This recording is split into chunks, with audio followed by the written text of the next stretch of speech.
Test की तैयारी हो गई? क्या कह रहे हो, कौन सा टेस्ट? गए नहीं यार में गए नहीं। गए नहीं थे उसमें, नहीं तो ऐसे तो जाते थे। नोट्स निकालो फटाफट।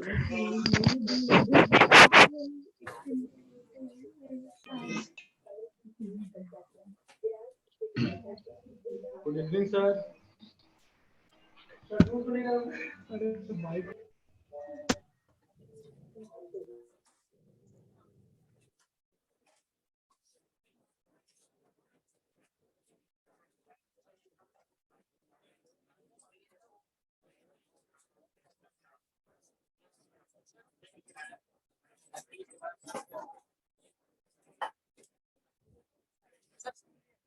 हाँ क्या? हाँ स्टूल का।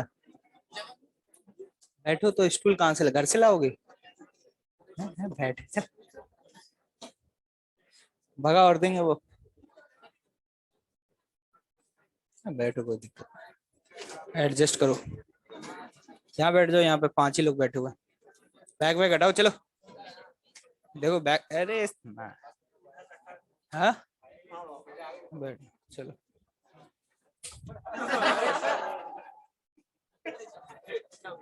अबे ओ, अरे टाइम वेस्ट मत करो, बैठो, कोई दिक्कत नहीं है।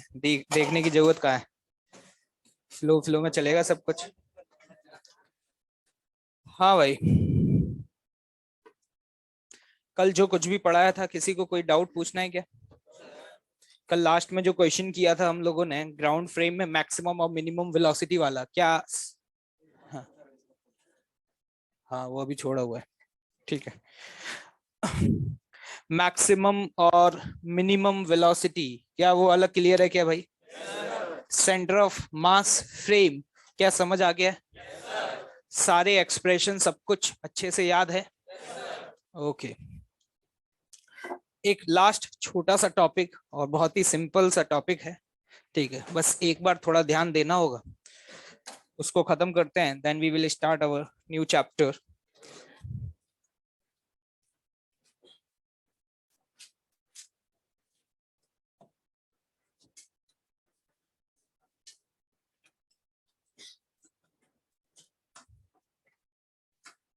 बातचीत मत करो, और शांत रहते हुए रिक्वेस्ट कर रहा हूं कि बस नोट डाउन करिए।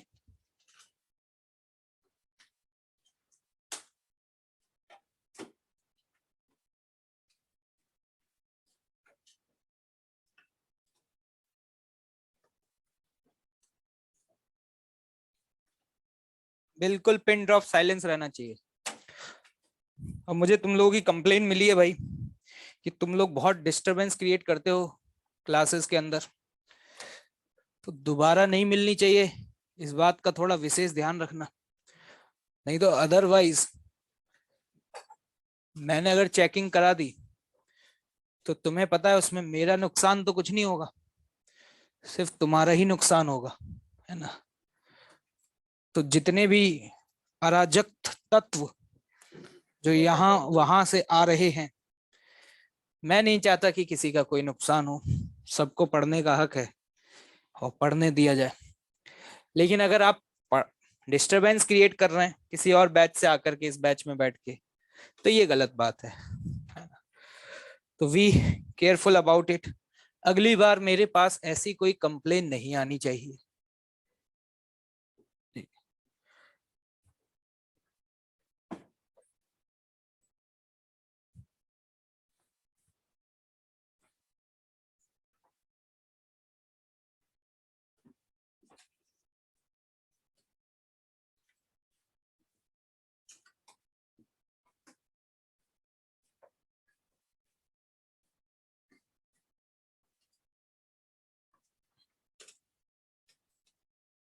ये तो पता ही होगा कि अगर यहाँ बैठे हुए हो तो सिर्फ मेरी कृपा से ही बैठे हुए हो। जिस दिन कृपा खत्म हो गई, उस दिन तुम चाह के भी नहीं बैठ पाओगे, पता है ये बात? ठीक है, तो इस बात का थोड़ा सा रिस्पेक्ट करें सभी लोग, चाहे वो इस बैच से हो चाहे किसी और बैच से हो।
और जबरदस्ती की भीड़ इकट्ठी करने की कोई जरूरत नहीं है ना इस बैच में।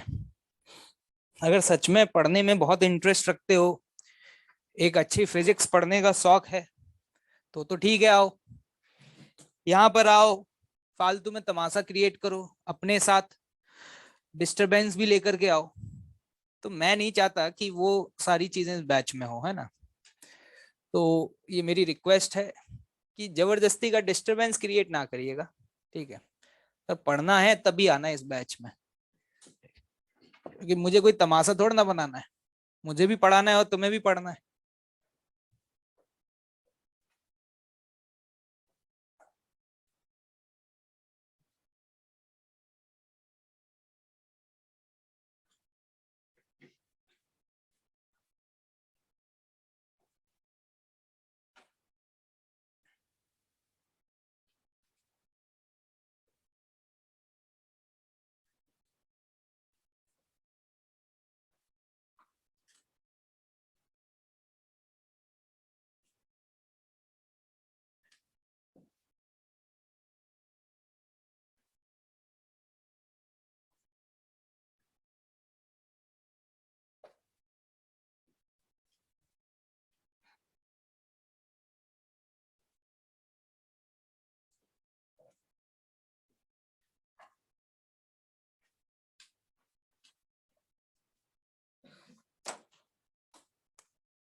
आई थिंक अभी आप सभी को स्क्रीन विजिबल होगी ऑनलाइन में जो भी है।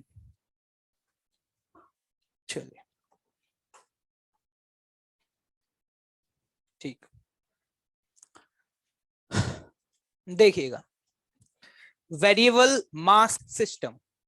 आज मैं एक ऐसे सिस्टम की बात करने जा रहा हूं जिसका मास जो है वो समय के साथ परिवर्तित हो रहा हो, या हम कह सकते हैं कि समय के साथ उसका मास लगातार चेंज होता जा रहा है। या तो मास इंक्रीज कर सकता है या फिर मास डिक्रीज कर सकता है। ऐसे बहुत सारे एग्जांपल्स हो सकते हैं, और जिसमें सबसे अच्छा बढ़िया जीता जागता जो एग्जांपल है वो है रॉकेट का। किसका? रॉकेट का। रॉकेट तो तुमने वैसे भी बहुत लॉन्च किए हैं, चाहे छोटे ही वाले किए हो, दिवाली वाले, लेकिन रॉकेट तो रॉकेट होता है, चाहे छोटा वाला हो या बड़ा वाला हो। तो जरा हम रॉकेट से इसी बात को समझने की कोशिश करेंगे। रॉकेट से समझने के बाद फिर इसको एक जनरल कॉन्सेप्ट बना लेंगे, फिर हम आगे यूज करेंगे। अब रॉकेट ऊपर जाता है तो कोई तो है जो ऊपर लेकर के जा रहा है। तो रॉकेट का बेसिक कॉन्सेप्ट आपको पता होगा कि रॉकेट में क्या होता है कि जो गैसेस हैं वो बाहर बहुत हाई स्पीड से निकलती हैं। तो हम ये कह सकते हैं कि गैस के मॉलिक्यूल्स को एक मोमेंटम मिलता है। तो जब उनको नीचे की तरफ मोमेंटम मिलता है तो ऑब्वियस सी बात है वो रॉकेट पे एकदम से फोर्स कहां लगाते हैं? ऊपर लगाते हैं। ये आप इस बात को ऐसे फील कर सकते हैं, सपोज मेरे पास अगर कोई बहुत हैवी सा ब्लॉक होता और मैं उस ब्लॉक को अगर एकदम से आगे फेंकूंगा, तो जब ब्लॉक आगे जाएगा तो मैं आगे जाऊंगा या पीछे जाऊंगा? पीछे जाऊंगा। Momentum conservation. कौन सा कंजर्वेशन? Momentum conservation. क्या ये बात समझ पा रहे हैं? क्योंकि अगर मैंने उसको आगे मोमेंटम दिया तो मुझे पीछे मिलेगा। तो कुछ ऐसा ही रॉकेट में हो रहा है भाई।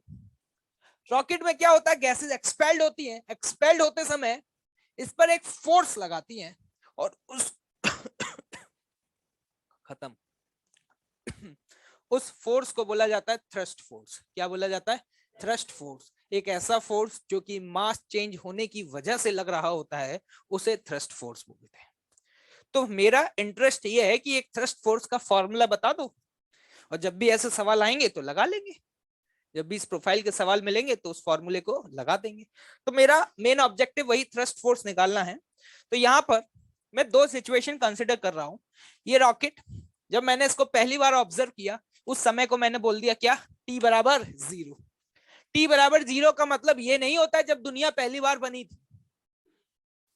टी बराबर 0 का मतलब ये होता है जहां से हमने चीजों को ऑब्जर्व करना शुरू किया, मतलब this will be the point of observation. क्या मेरी बात समझ आ रही है? तो टी बराबर 0 पर ये रॉकेट जिसका मास m है और ये अपवर्ड डायरेक्शन में मूव कर रहा है सपोज v स्पीड से। कितनी स्पीड से? v। एक बहुत छोटे से इंटरवल में t प्लस dt, ये t बराबर 0 है, अगला जो टाइम है वो है dt।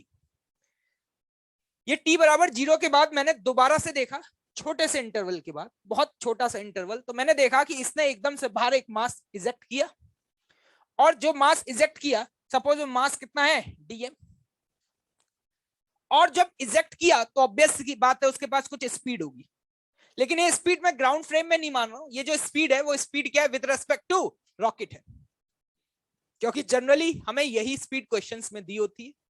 जब यहां से कोई भी गैस एक्सपेल्ड हो रही होती है तो वो विद रेस्पेक्ट टू रॉकेट किस स्पीड से हो रही है वो ये यू दिया हुआ है।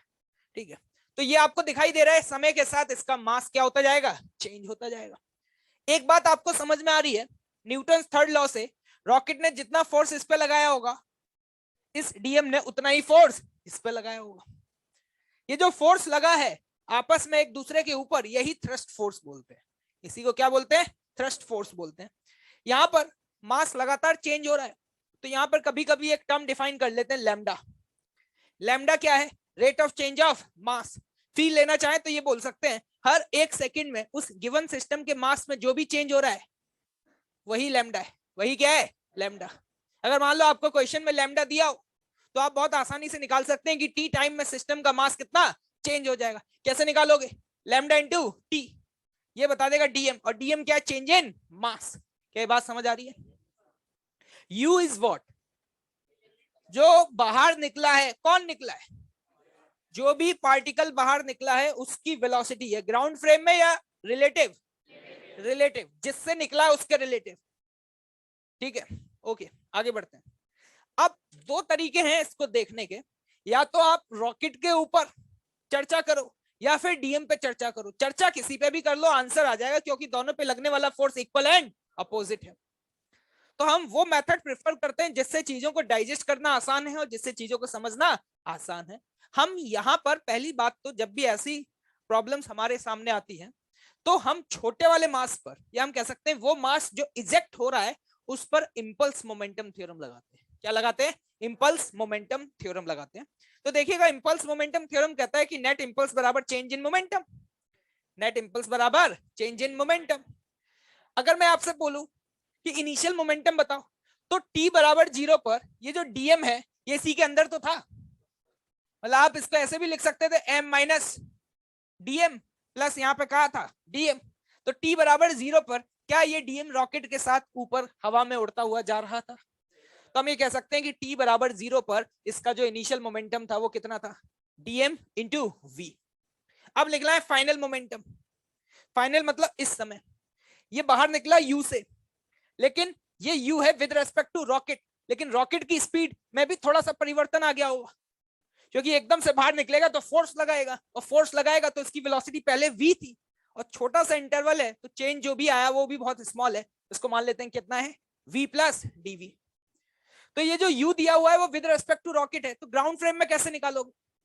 तो ग्राउंड फ्रेम में किसी भी चीज की वेलोसिटी निकालनी है, मान लो velocity of b ground frame में लिखनी है, तो लिखने का तरीका क्या होता है? Velocity of b with respect to a plus velocity of a। क्या लिखना आता है? ये वैल्यू आपको दी हुई है, ये कितनी है? Minus you. कितनी है? और a कौन है यहाँ पे? रॉकेट, और रॉकेट की स्पीड कितनी है? v plus dv।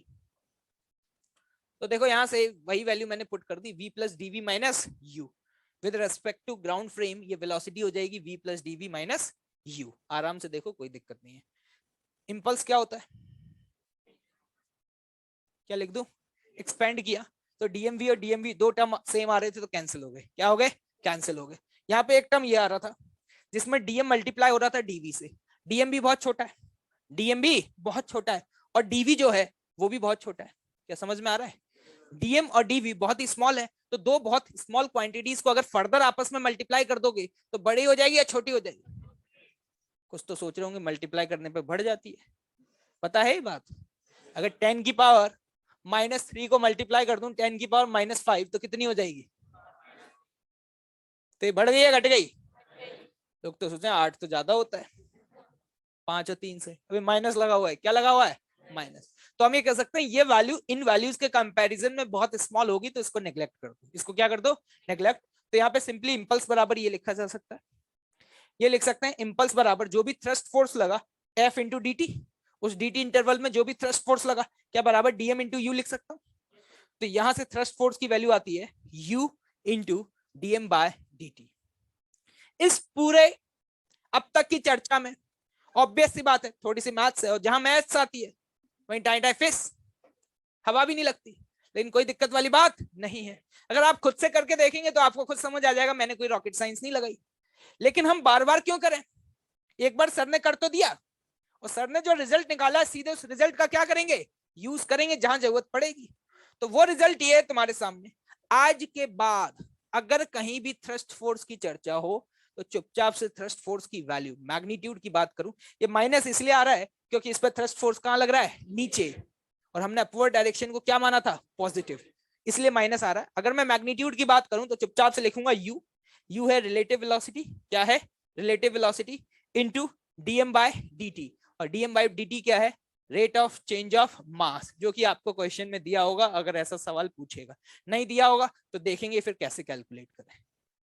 क्या ये फॉर्मूला याद रहेगा, क्या याद रहेगा, पक्का। तो जल्दी से फटाफट एक स्टेटमेंट लिखेंगे,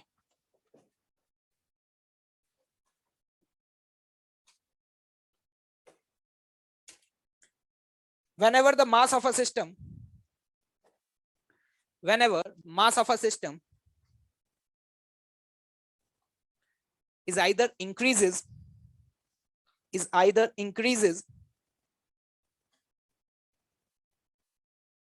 or decreases, is either increases or decreases, then a thrust force, then a thrust force will act, then a thrust force will act on a given system.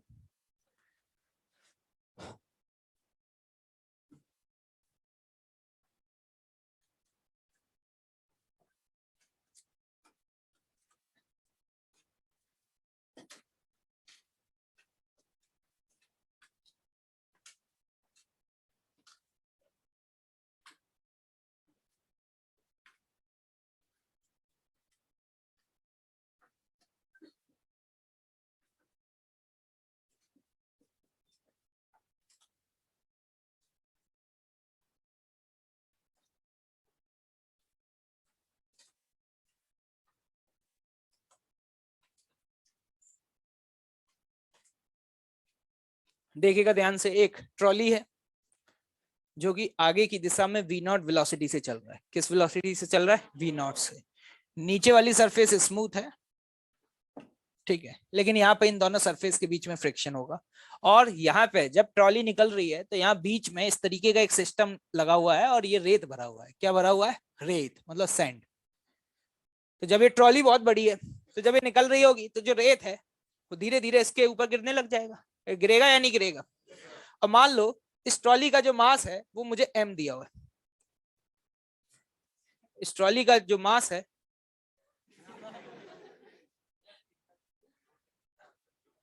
मतलब दोनों चीजों के मजे लोगे तुम।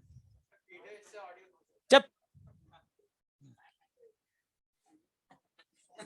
वीडियो इससे ऑडियो उससे, देख रहे हो, शौक देख रहे हो है?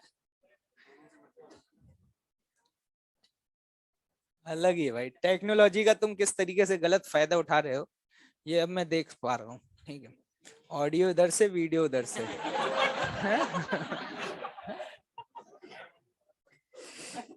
देखिएगा ध्यान से। तो भैया रेत गिर रहा है तो गिरन दो, कोई दिक्कत वाली बात नहीं है। ये वाली सरफेस रफ है, रफ होने का मतलब ये है कि रेत गिरने के बाद इस ट्रॉली के साथ चलेगा, रेत गिरने के बाद इस ट्रॉली के साथ चलेगा। ठीक है, ऐसा नहीं है कि रेत पीछे ही रह जाएगा। ठीक है, और यहां पे जो रेत गिर रहा है उसके लिए डीएम बाई डी टी की वैल्यू लैम्डा दी हुई है। मतलब 1 सेकंड में जो रेत गिर रहा है उसकी वैल्यू कितनी है? लैम्डा। कितनी है बेटे? लैम्डा। क्या कुछ समझ में आया क्या? क्वेश्चन लिखें, find the velocity of trolley at time t, velocity of trolley at time t।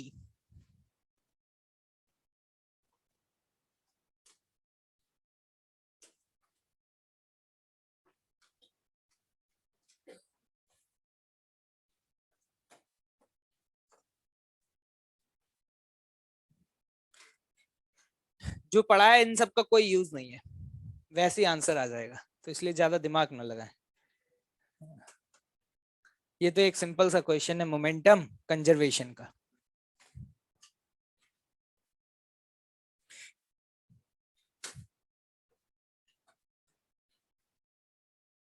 कल कौन कौन नहीं आया था? कल कुछ लोग नहीं आए थे ना, बता दो एक बार कौन कौन नहीं आया था। कोई विशेष कारण? हाँ, क्यों भाई? तबीयत खराब थी। तुम भी तो नहीं आई थी कल।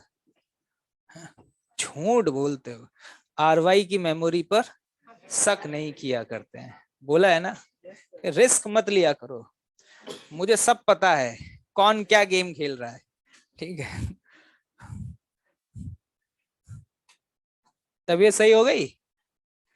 थोड़े शौक बड़े बनाओ। वो कौन है जयपुर वाले भैया? निपट गया क्या? वो भेज दिया गया, कुरियर कर दिया गया दोबारा से जयपुर? चलिए कोई दिक्कत नहीं है।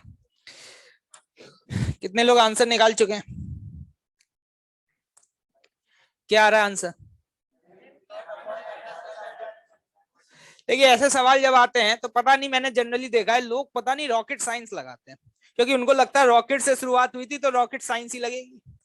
लेकिन भैया मुझे तो ऐसे सवाल बहुत आसान लगते हैं। उसने बोला कि भाई साहब टी समय के बाद बताओ इसकी वेलोसिटी क्या हो जाएगी। मैंने ये पूछा इस पूरे सिस्टम के ऊपर क्या कोई एक्सटर्नल फोर्स लग रहा है? नहीं लग रहा। लेकिन हाँ एक काम हो रहा है कि धीरे धीरे इसका मास बढ़ता जा रहा है। कैसे बढ़ रहा है हमें मतलब नहीं है, वो दिख भी रहा है, रेत गिर रहा है। क्या गिर रहा है? रेत गिर रहा है। तो एक सिंपल सी बात है, जब इसका मास बढ़ता चला जा रहा है तो इसकी स्पीड कम होगी। इसकी स्पीड क्या होगी? कम, क्योंकि बाहर से कोई है ही नहीं जो मेहनत करे इस पर। लेकिन मैं ये कह सकता हूं कि इस पूरे सिस्टम का मोमेंटम एक्स एक्सिस के अलोंग क्या रहेगा? कंजर्व। अरे मानते हो इस बात को? एक्स एक्सिस के अलोंग क्या रहेगा? कंजर्व। तो मैं यहां पर बोलूंगा कि बताओ इनिशियल मोमेंटम क्या है? तुम कहोगे m into v not. T समय बाद बात करते हैं तो अब एम एम नहीं रहा। हाँ, अब कुछ और मास भी आ गया है। टी समय में कितना मास आ जाएगा? लैम्डा 1 सेकंड में गिरता है तो टी टाइम में कितना गिरेगा? Lambda into T. क्या ये बात सभी को समझ में आ गई? अगर 1 सेकंड में लैम्डा अमाउंट का रेत गिर रहा है तो टी समय में कितना रेत गिर जाएगा? Lambda into T. क्या इतना मास हो जाएगा मल्टीप्लाइड बाय वी। तो हम ये कह सकते हैं कि इसकी जो स्पीड है वो समय के साथ कम होती जा रही है, and that is what m v not upon m plus lambda t. क्या कोई रॉकेट साइंस थी क्या? लेकिन अब देखिएगा आगे सवाल। पिल्लू ने कहा सर, मैंने कहा बोलो सर, मैं इसको इस कांस्टेंट वेलोसिटी से चलाना चाहता हूं। अभी वेलोसिटी बढ़ रही है घट रही है? घट रही है, घटनी भी चाहिए क्योंकि मास बढ़ रहा है तो स्पीड घटेगी क्योंकि मोमेंटम क्या है? कंजर्व। लेकिन अब बिल्लू कहता है कि मुझे इसे इसी वेलोसिटी से चलाना है। मैंने कहा कौन सी वाली? V not. तो मैंने कहा वो अपने आप तो नहीं हो पाएगा, उसके लिए तुम्हें मेहनत करनी पड़ेगी। तो उसने कहा कि मैं मेहनत करने के लिए तैयार हूं, मुझे कोई दिक्कत नहीं है, मैं बहुत मेहनती हूँ और आईआईटी की तैयारी करने आया हूं तो मेहनत तो करनी है भाई। उसने कहा मैं मेहनत करूंगा। मैंने कहा ठीक है करोगे तो। तो मैंने कहा कि तुम अगर इसको कांस्टेंट वेलोसिटी से चलाना चाह रहे हो और तुम्हें पता है कि इसकी वेलोसिटी अभी कम हो रही है, तो गारंटी है कि तुम्हें यहाँ पर एक्सटर्नल फोर्स लगाना पड़ेगा। और मान लो वो एक्सटर्नल फोर्स जो है वो जो तुम्हें लगाना पड़ रहा है वो F0 है। कितना है बेटा? F0 है। तो अगला बी पार्ट लिखेंगे, find the external force, find the external force to move the trolley with a constant velocity. Find the external force to move the trolley with a constant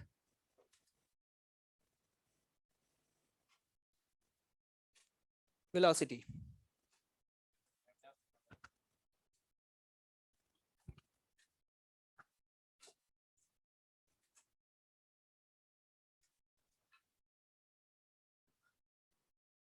ये भी हो चुका है खत्म।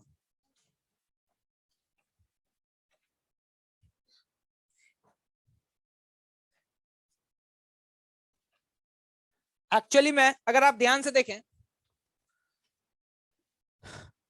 तो मैंने थोड़ी देर पहले बोला था उस पे अटैक करो जो इस पे गिर रहा है। कौन गिर रहा है? सैंड गिर रही है। ठीक है, तो एक बात बताओ, जैसे ही सैंड गिरती है डीएम मास, गिरने से पहले उसका एक्स एक्सिस के अलोंग मोमेंटम कितना था? 0, सिर्फ वाई के अलोंग था। गिरने के जस्ट बाद अब उसके पास इस डायरेक्शन में वेलोसिटी आ गई है, कितनी? v0। क्या ये अपने आप आई है? नहीं, ये किसने मेहनत करी है इस डीएम के ऊपर? इस ट्रॉली ने। किसने करी है? ट्रॉली ने। क्या ट्रॉली ने इस डीएम पे फोर्स आगे लगाया होगा? तो गारंटी है कि ट्रॉली पे फोर्स कहां लगा होगा? पीछे। नहीं आया। ये हम निकाल चुके हैं थोड़ी देर पहले, अभी हमने बात करी थी कि इस पे जो भी थ्रस्ट फोर्स लगेगा, अभी बताना जल्दी से, थ्रस्ट फोर्स कितना होगा? अभी बताया थोड़ी देर पहले, relative velocity. Relative velocity, relative velocity कितनी होगी हॉरिजॉन्टल डायरेक्शन में? v0। पहले 0 थी, बाद में कितनी हो गई? v0। तो v0 into dm by dt, dm by dt क्या है? लैम्डा। अभी तो बताया था, यहाँ लिखा हुआ था, मिट गया। देखो कुछ नजर आ रहा हो शायद। ये डीएम बाई डी टी की वैल्यू क्या लिखी हुई है? लैम्डा। क्या इतना फोर्स इस डीएम पे आगे लगेगा? तो इतना फोर्स ट्रॉली पे पीछे लगा, लेकिन हम चाहते हैं कि ट्रॉली हमारी कांस्टेंट से चले। कितने से चले? कांस्टेंट। तो बिल्लू को उतनी मेहनत करनी पड़ेगी जितनी मेहनत इसके ऊपर करनी पड़ी है। अरे नहीं आया भाई। इसका मतलब हम ये कह सकते हैं कि बिल्लू को जो फोर्स लगाना पड़ेगा वो फोर्स लगाना पड़ेगा v0 इंटू लैम्डा का। खत्म। कभी कभी और अच्छा सवाल पूछा जाए तो पावर पूछ लेगा, power supplied by external source. क्या पूछ लिया जाएगा? Power supplied by. Power supplied लिखना है तो सीधे सीधे इसको किससे मल्टीप्लाई कर देंगे? v0 से। अरे कर पाओगे तो लिख लो, ये सी पार्ट भी लिख लो। ये बताओ ये कितने लोगों को समझ में आ गया है? क्या टफ है क्या? एक्चुअली क्या होता है, क्वेश्चन बहुत आसान होते हैं लेकिन क्वेश्चन पढ़ने के बाद एकदम से क्लिक नहीं करता। और पहली बार जब कोई नई चीज पढ़ते हैं तो ऐसा ही होता है, लेकिन एक दो बार डाइजेस्ट हो जाएगा उसके बाद कोई दिक्कत नहीं होगी। क्या समझ में आ रहा है भाई? तो एक और सी पार्ट लिख लेना जरा।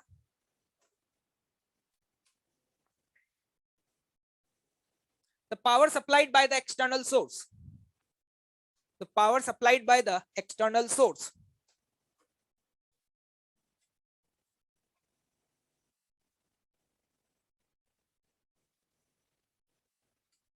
पावर कैसे निकालते हैं? पावर निकालेंगे external force into velocity constant है, कोई दिक्कत वाली बात नहीं है। क्या हम बोल सकते हैं v0 स्क्वायर इंटू लैम्डा? इस तरीके के सस्ते सवाल अगर तुम्हारे सामने आते रहेंगे, कर पाओगे या देखते ही छोड़ के आ जाओगे? कर लोगे? चलो एक और सवाल करोगे? ठीक है चलो एक और करो फिर।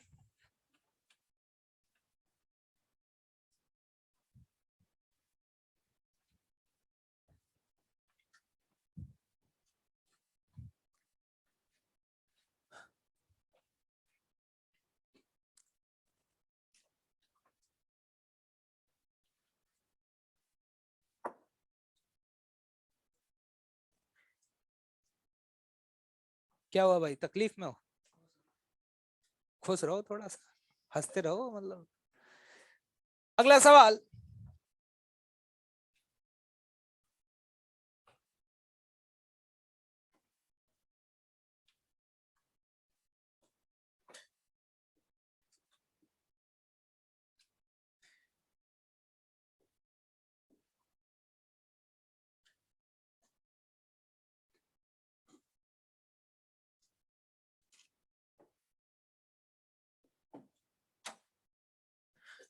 लिखो जरा question.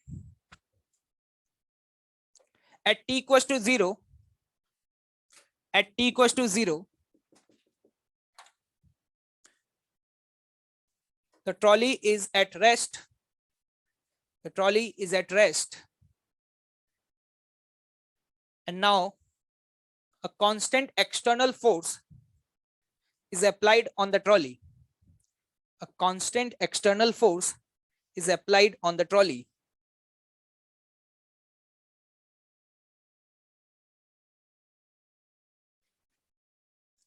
Find the speed of the trolley. Find the speed of the trolley at time t. Find the speed of the trolley at time t. वही सेम सवाल है, लेकिन सवाल में थोड़ा सा परिवर्तन कर दिया गया मेरे भाइयों। इस बार ट्रॉली कांस्टेंट वेलोसिटी से नहीं चल रही थी, इस बार ट्रॉली रेस्ट पे थी। किस पे थी? रेस्ट पे। पिल्लू आया, देखा उसने कहा सर ने कहा मेहनत करनी है, तो उसे तो बस कहीं भी ट्रॉली दिखाई देती है, मेहनत करना क्या कर देता है? शुरू। तो इस पे एक फोर्स लगाना शुरू किया F0, लेकिन ये जो फोर्स लगा रहा है, इस फोर्स का जो मैग्नीट्यूड है वो कांस्टेंट है। मैग्नीट्यूड क्या है? कांस्टेंट। तो अभी तो ट्रॉली रेस्ट पे थी, फोर्स लगाना शुरू करेगा, क्या होगा ट्रॉली के साथ? क्या आगे चलना शुरू कर देगी? ट्रॉली आगे चलने लग जाएगी। हमसे पूछा जा रहा है कि टी समय बाद, कितने समय बाद? टी समय बाद। ये बता दो कि ट्रॉली की स्पीड क्या हो जाएगी।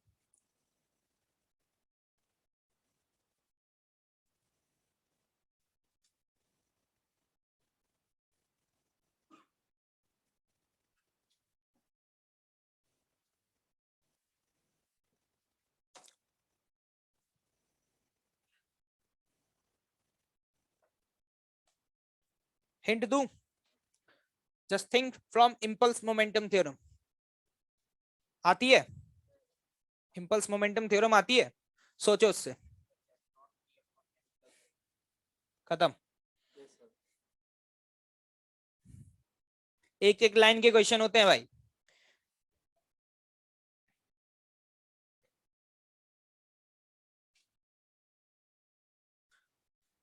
बोलो बेटे, क्या रहा है? ठीक है, तो ध्यान से देखिएगा भाई।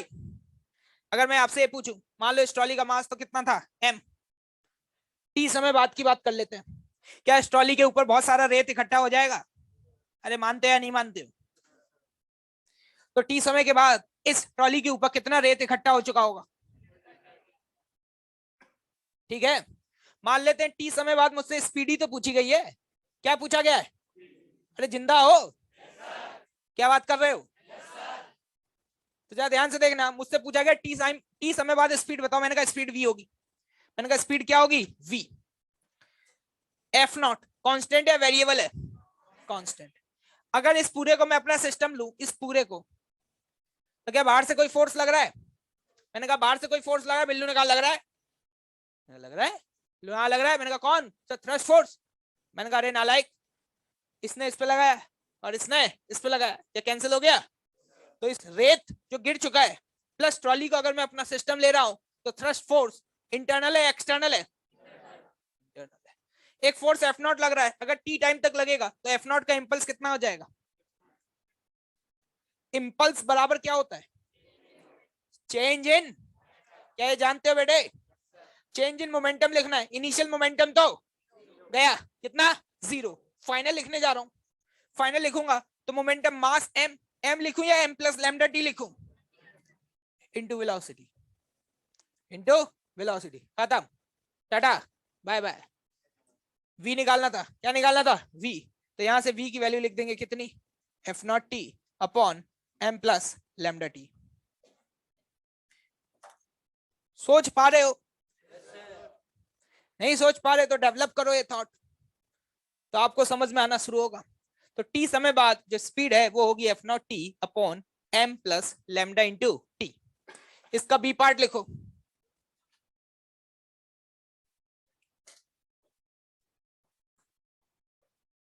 acceleration of a trolley, acceleration of a trolley at time t.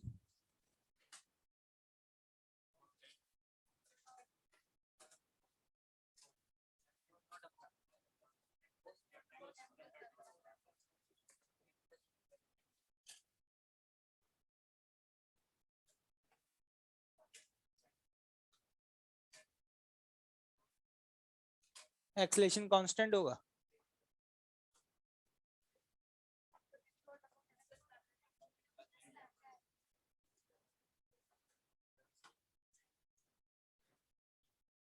Speed आ गई, एक्सेलरेशन निकालना है, इस पूरे को डिफरेंशिएट करना है।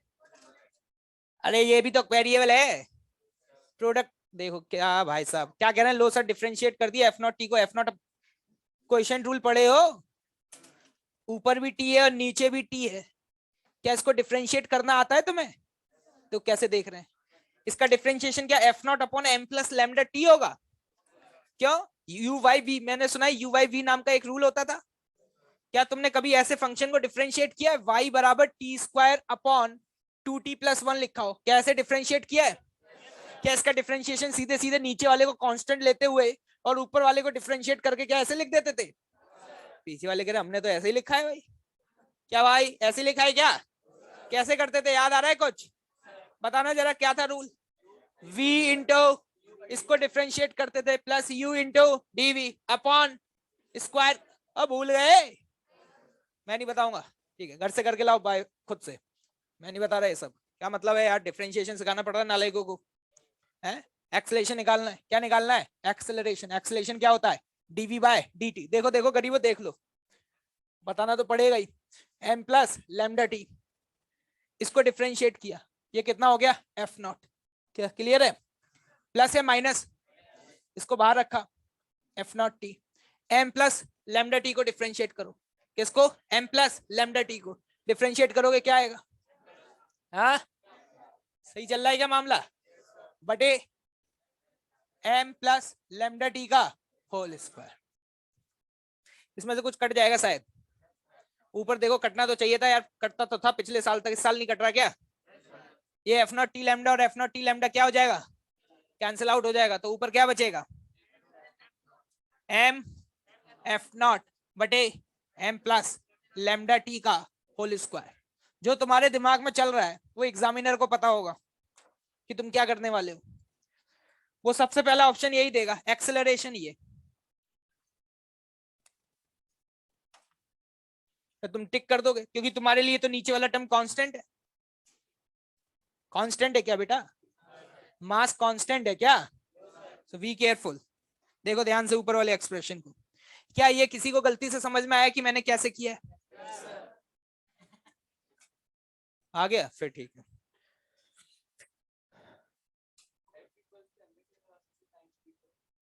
एफ बराबर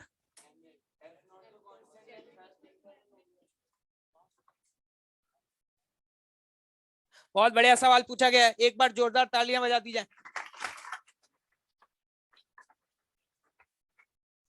ये कह रहे हैं सर आप इतनी मेहनत कर रहे हो, इतनी मेहनत कर रहे हो, आप जे क्यों नहीं लगा देते? मैंने कहा क्या बेटे, एफ बराबर एम ए, मास पता ही है, एफ पता ही ए, या याद करो एफ बराबर m a is only valid if mass is constant. Newton second law चिल्ला चिल्ला के ठोक ठोक के बताया था। सर ये m इंटू ए आया कैसे था, जरा याद करो। न्यूटन ने F बराबर एम ए थोड़ी बताया था। न्यूटन ने क्या ये बोला था कि F बराबर एम ए होता है? न्यूटन ने तो ये बोला था कि F बराबर dp बाय dt होता है। F बराबर एम ए तो तुमने लिखा था, न्यूटन ने तो क्या बोला था? F बराबर dp बाय dt। अब p की वैल्यू को क्या लिखेंगे? m into v। तो जरा ध्यान से देखना बेटे, यहाँ पे v बाहर into d m by d t, जिसको तुम थ्रस्ट बोल रहे हो। जे ये अरे जे ही तो निकला है, v into d m by d t. अब अगली बार क्या करोगे? m को बाहर रखोगे into dv by d t. क्या समझ में आ रहा है? तो यहाँ पर आज तक तुमने जो मैकेनिक्स पढ़ी थी उसमें ये वाला टर्म हमेशा क्या होता था? जीरो। इसीलिए तुम बोलते थे डीवी बाय डी टी बराबर ए, तो एफ बराबर, लेकिन एफ बराबर m is only valid if mass is, if mass is not constant then f बराबर एम ए नहीं होगा, जो सब होगा। क्या लग रहा है, कुछ समझ आ रहा है? क्या कर पाओगे? आगे बढ़ा जाए, चलिए।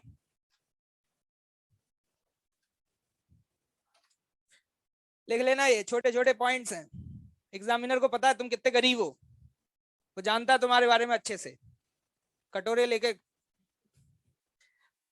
चलिए एक आखिरी सवाल और करेंगे भाई लोगों।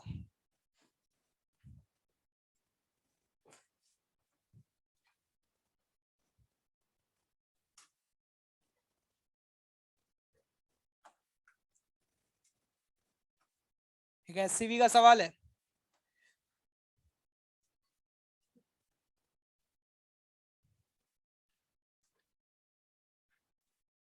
एक चेन, ठीक, उसकी लेंथ कितनी है L, और चेन का जो मास है वो है M। चेन का मास जो है वो क्या है M। अब जैसे ही तुम चेन को छोड़ोगे तो क्या होगा, नीचे जाएगी। तो चेन नीचे आ रही है और ये है t बराबर 0 की सिचुएशन। तो चेन नीचे इकट्ठी हो गई वो कुछ ऐसी, और ये मैं बना रहा हूं किसी t समय की सिचुएशन जब चेन का x पोर्शन जमीन पर गिर चुका है। कितना पोर्शन जमीन पर गिर चुका है, x गिर चुका है। तो चेन लगातार इस तरीके से गिर रही होगी, मानते हो इस बात को? लिख लो, पहले क्वेश्चन लिखेंगे फिर बाद में। मास m है और लेंथ क्या है इसकी, L है।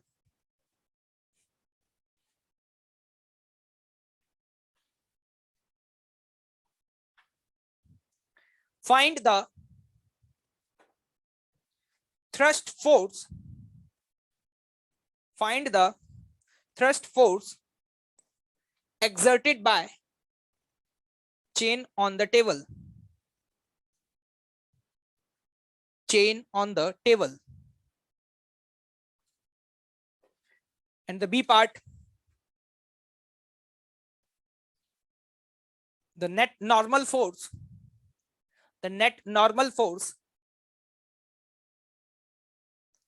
exerted by the chain, exerted by the chain on the ground frame, exerted by the chain on the ground frame.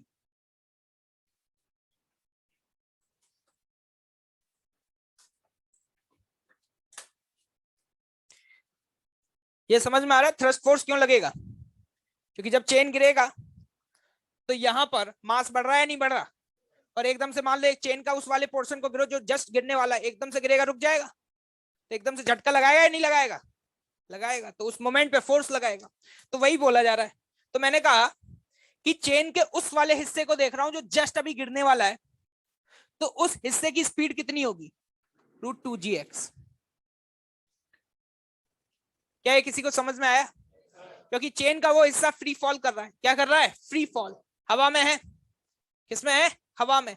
तो जब जस्ट गिरेगा उस समय जो स्पीड होगी वो लिख सकता हूँ √2gx। अरे लिख सकता हूँ या नहीं? मैंने कहा देखो भाई, मुझे तो एक ही एक्सप्रेशन पता है जो मेरे सर ने सिखाया था। तुमने थ्रस्ट फोर्स पूछा है तो मैं थ्रस्ट फोर्स लिखूंगा v इंटू dm/dt। लेकिन सर dm/dt तो दिया ही नहीं है, dm/dt तो दिया ही नहीं है। तो अब क्या करें, क्या लिखते हैं यहाँ पे, डेटा इज इनसफिशिएंट? क्या लिख सकते हैं डेटा इज इनसफिशिएंट? नहीं लिख सकते। देखिएगा ध्यान से, हमें ये निकालना होगा dm/dt है क्या एक्चुअली में। इस dt इंटरवल में जो मास स्ट्राइक किया, क्या वो dm है या नहीं है? मानते हो इस बात को? तो मैं यहां पर ये बोल सकता हूं कि dm, देखना ध्यान से, dm बराबर लिखूंगा m/l, this is the mass per unit length, mass per unit length. क्या सही चल रहा है मामला? ठीक है। और dt इंटरवल में जो चेन नीचे गिरेगी उसकी लेंथ होगी v इंटू dt। वैसे तो dl लिखना चाहिए, क्या लिखना चाहिए, dl। उस dt इंटरवल में जो चेन नीचे गिरी वो dl है, लेकिन उस dl की वैल्यू कितनी होगी, v इंटू dt। समझने की कोशिश करना खुद से, ठीक है, मैं नहीं मदद कर पाऊंगा। ठीक है, तो यहां से dm/dt की अगर वैल्यू निकालो, किसकी वैल्यू, dm/dt की अगर वैल्यू निकालो, तो यहां से dm/dt की वैल्यू क्या लिख पाओगे, m/l इंटू v। दोबारा बोल रहा हूं, ध्यान से सुनना, dm वो मास है जो उस छोटे से इंटरवल में गिरा। तो मैंने कहा कितना गिरा, तो मैंने कहा ये है मास पर यूनिट लेंथ, मास per unit length into length. तो जो लेंथ गिरेगी dt इंटरवल में वो कितना गिरेगी, कितनी स्पीड है, v इंटू dt।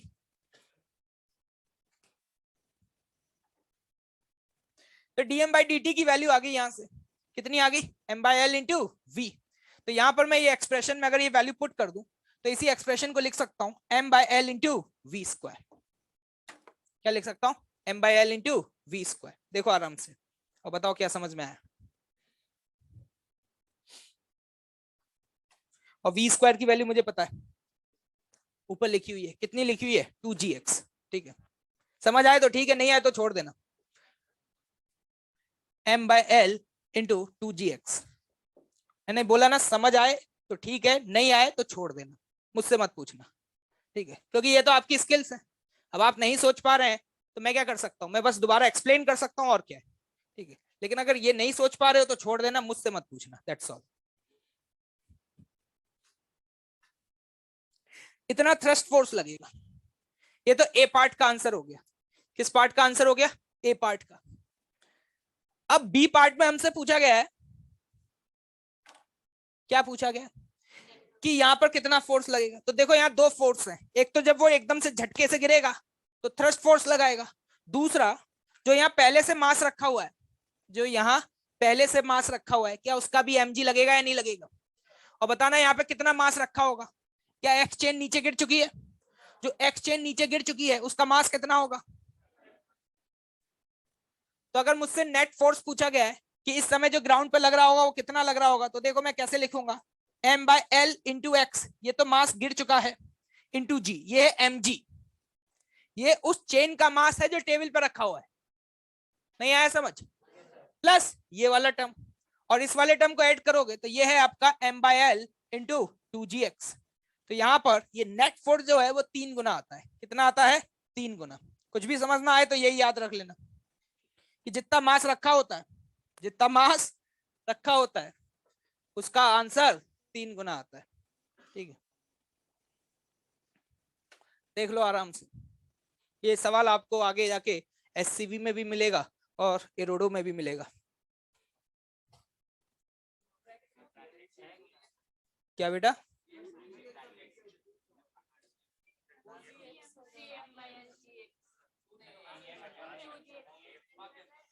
ये सॉरी, हाँ ये 2 हट जाएगा, ये तो 3m/l gx। देखो आराम से देखो और बताओ क्या समझ में आया।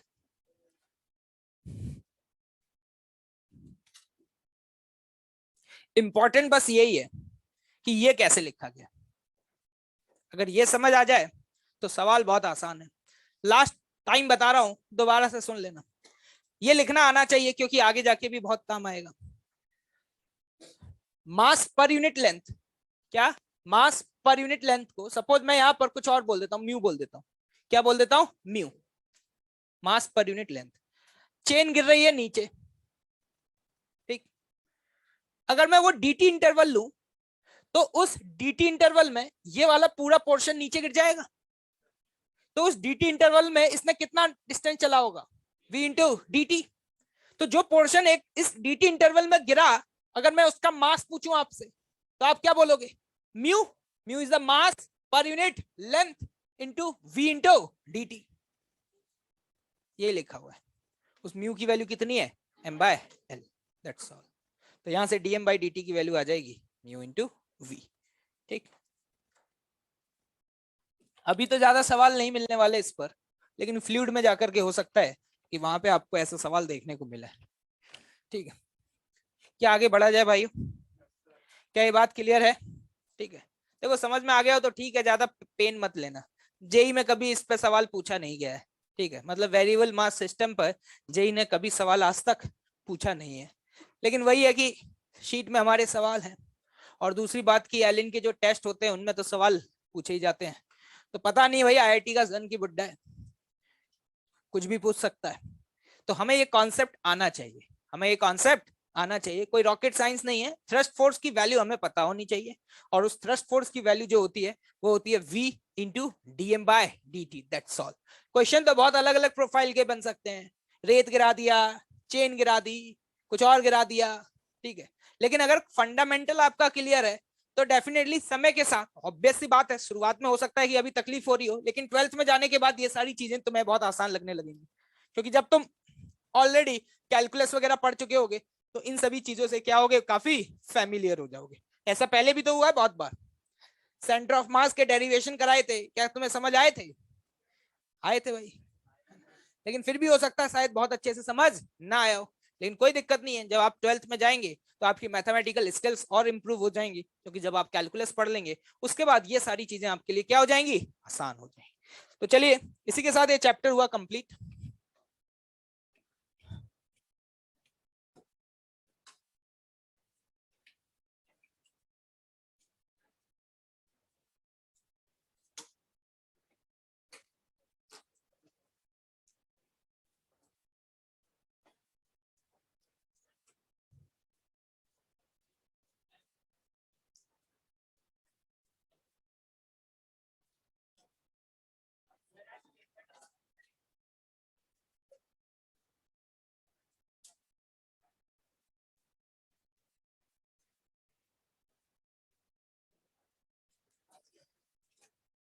एक दो पेज छोड़ देना, इसमें कोई अच्छा क्वेश्चन आया या कुछ तो बता देंगे, और उसके बाद we will start the new chapter.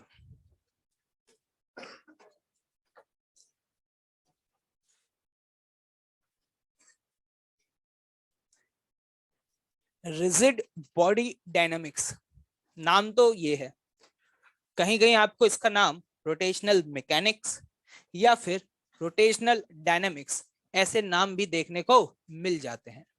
ठीक है, ये मैकेनिक्स के one of the most important chapters में से एक चैप्टर है, पहली बात।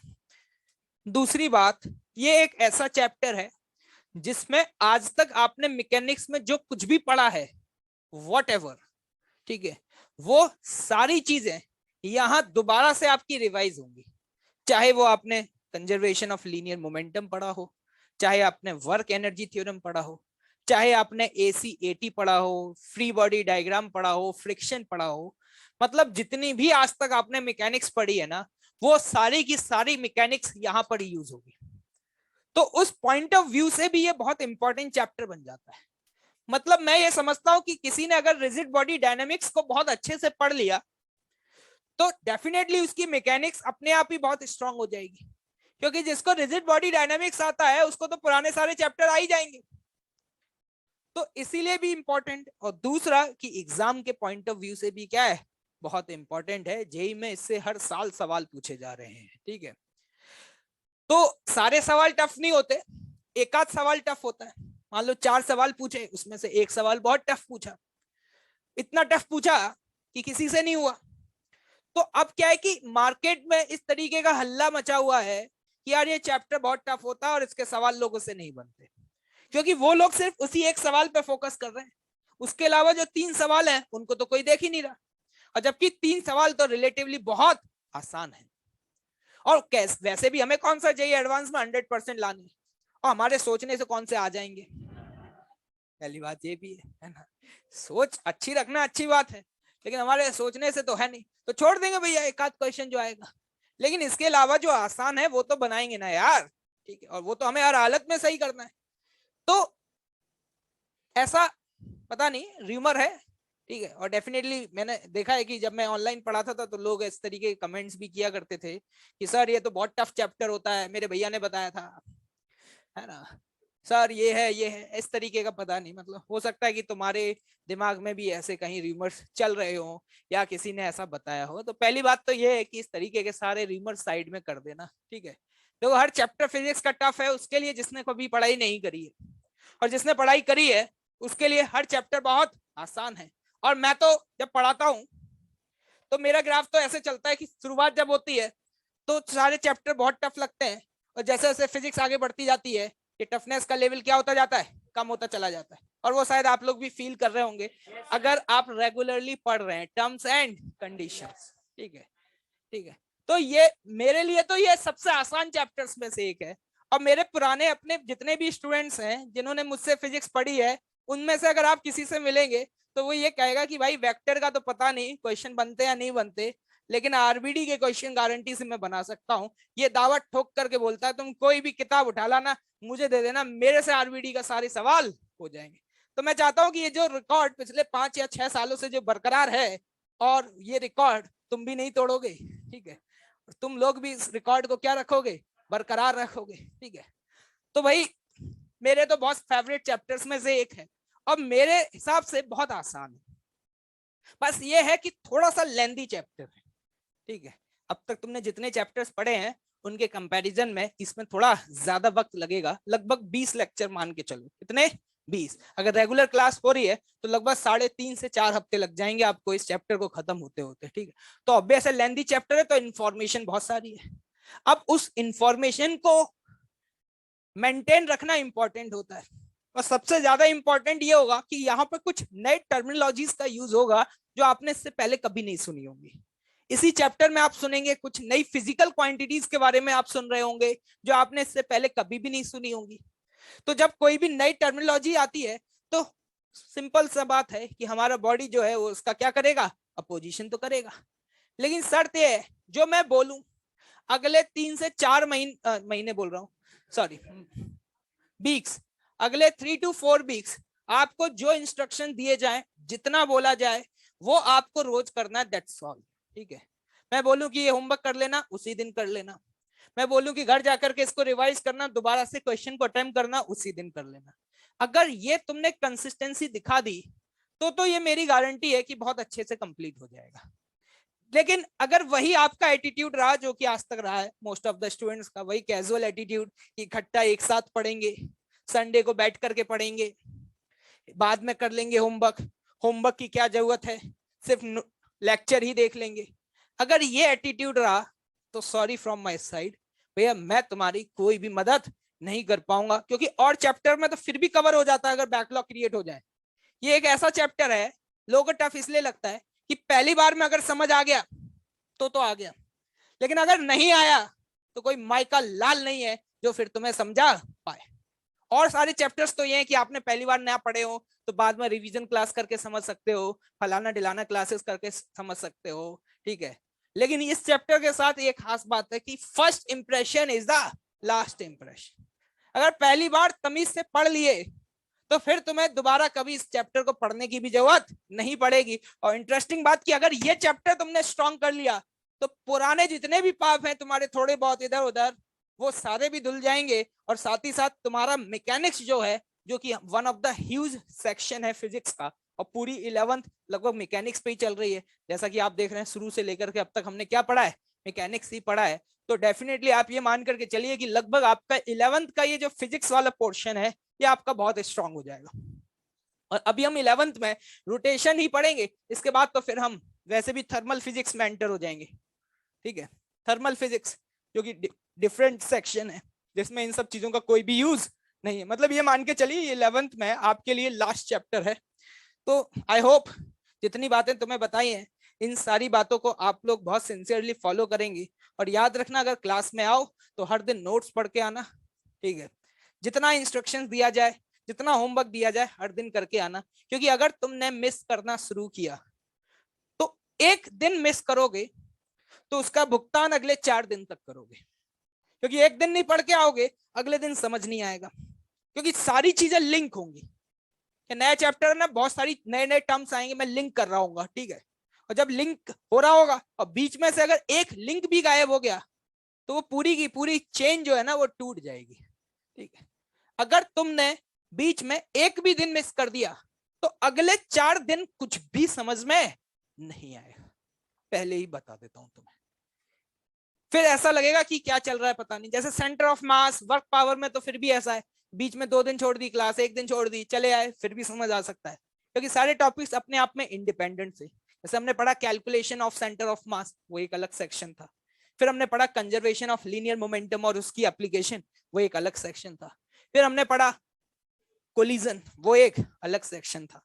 तो चैप्टर बटा हुआ था, एक आध बीच में छूट भी जाता है तो भी कवर अप हो जाता है, और वो तो आपको पता ही होगा मुझसे ज्यादा बेहतर, है ना।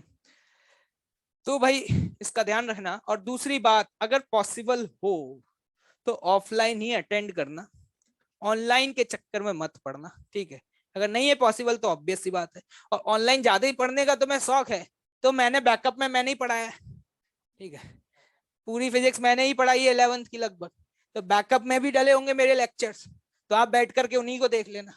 जब तुम्हें इतना ही ऑनलाइन पढ़ने का क्या है, शौक है, तो आप मेरे बैकअप देख लेना आराम से बैठ करके, कोई दिक्कत वाली बात नहीं है, ठीक है। चलिए तो स्टार्ट करते हैं। ये पहली बार ज्ञान दिया गया है चैप्टर के स्टार्टिंग में ही, और मैं बता दे रहा हूं बहुत ही इंपॉर्टेंट चैप्टर है, क्योंकि पूरी 12th इसी पे डिपेंडेंट है। नहीं तो पूरी 12th में बस रोते रहोगे ये सर कब टॉर्च निकाल देते हो, ये सर एंगुलर मोमेंटम क्या होता है, ये सब फिर पूरा 12th भी बर्बाद होगा इसके चक्कर में। 11th तो बर्बाद कर ही रहे हो, ठीक है, पाप तो हो ही रहे हैं, लेकिन उन पापों में और पाप जुड़ते चले जाएंगे। रिजिड बॉडी, एक्चुअली में अब हम जो फिजिक्स पढ़ने जा रहे हैं, it's a new phase of a physics. तो यहां पर हम रिजिड बॉडी डायनामिक्स पढ़ेंगे। और रिजिड बॉडी डायनामिक्स मतलब basically we are going to study about the rigid body. तो सबसे पहला सवाल ये उठता है कि भैया रिजिड बॉडी क्या होती है, रिजिड बॉडी का मतलब क्या है। तो एक सिंपल सी भाषा में ऐसे बोला जा सकता है, रिजिड बॉडी का मतलब ये है कि अगर मैं कोई भी एक बॉडी कंसिडर करता हूं, किसी भी शेप का, आर्बिट्रेरी शेप का, इस बॉडी पर मैं कितने भी लात घूंसे मार लूं, ठीक है, इस बॉडी को उठा करके मैं कहीं भी फेंक करके मार दूं, चाहे दीवार में फेंक करके मार दूं, चाहे जमीन पर फेंक करके मार दूं, इस बॉडी के अंदर कोई भी अगर मैं 2 पॉइंट कंसीडर कर लेता हूं या 2 पार्टिकल कंसीडर कर लेता हूं, तो उनके बीच की जो ये दूरी है, ये दूरी अगर डी है, तो ये दूरी हमेशा क्या रहेगी, डी रहेगी। रियल लाइफ में ऐसी कोई भी बॉडी नहीं होती, पहली बात बता दूं, रियल लाइफ में ऐसी कोई भी बॉडी नहीं होती। रिजिड बॉडी तो एक आइडियल कॉन्सेप्ट है। क्या है, आइडियल कॉन्सेप्ट। दुनिया में कोई भी बॉडी ले आओ, उसकी एक लिमिट है, उस लिमिट के बाद तो गारंटी है उसको डिफॉर्म होना तय है। अब फॉर एग्जांपल, नहीं सर मैं स्टील की रॉड ले आऊंगा, तो क्या स्टील की रॉड क्या उसकी शेप चेंज नहीं हो सकती, होना चाहिए मेरे जैसा फोर्स लगाने वाला। तो एक लिमिट के बाद जो स्टील की रॉड है, क्या वो भी बैंड होना शुरू हो जाएगी, हो जाएगी। लेकिन मैं यहां पर बात कर रहा हूं एक ऐसी आइडियल बॉडी जिसपे आप कितना भी फोर्स, कितने भी हाई मैग्नीट्यूड का फोर्स लगा दें, किसी भी दिशा में लगा दें, फिर भी 2 पार्टिकल्स के बीच की जो दूरी है वो कभी भी चेंज नहीं होगी। इसी बात को बोलने का तरीका यह है कि रिलेटिव ओरिएंटेशन, क्या बेटा, relative orientation of one particle with respect to other particle will remains same। मतलब तुम इन 2 पॉइंट के बीच में एक धागा बांध देना टाइट करके, सिंपल सी भाषा में, देसी भाषा में बात करें तो बोल सकते हैं कि इन दोनों पॉइंट के बीच में क्या बांध देना, एक धागा बांध देना टाइट करके, तो वो धागा कभी भी ढीला नहीं होगा, और ना ही वो धागा जितना तुमने टाइट किया है ना उससे कम ना उससे ज्यादा होगा। अरे नहीं आई मेरी बात समझ, तो जल्दी से एक स्टेटमेंट लिखेंगे फटाफट।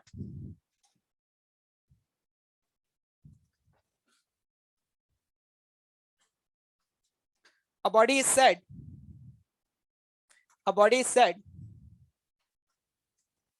to be a rigid, a body is said to be a rigid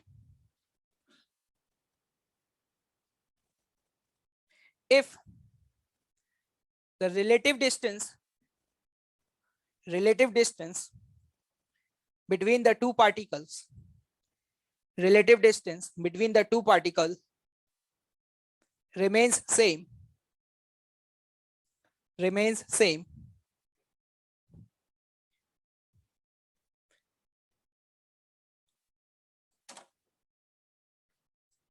and don't change with time।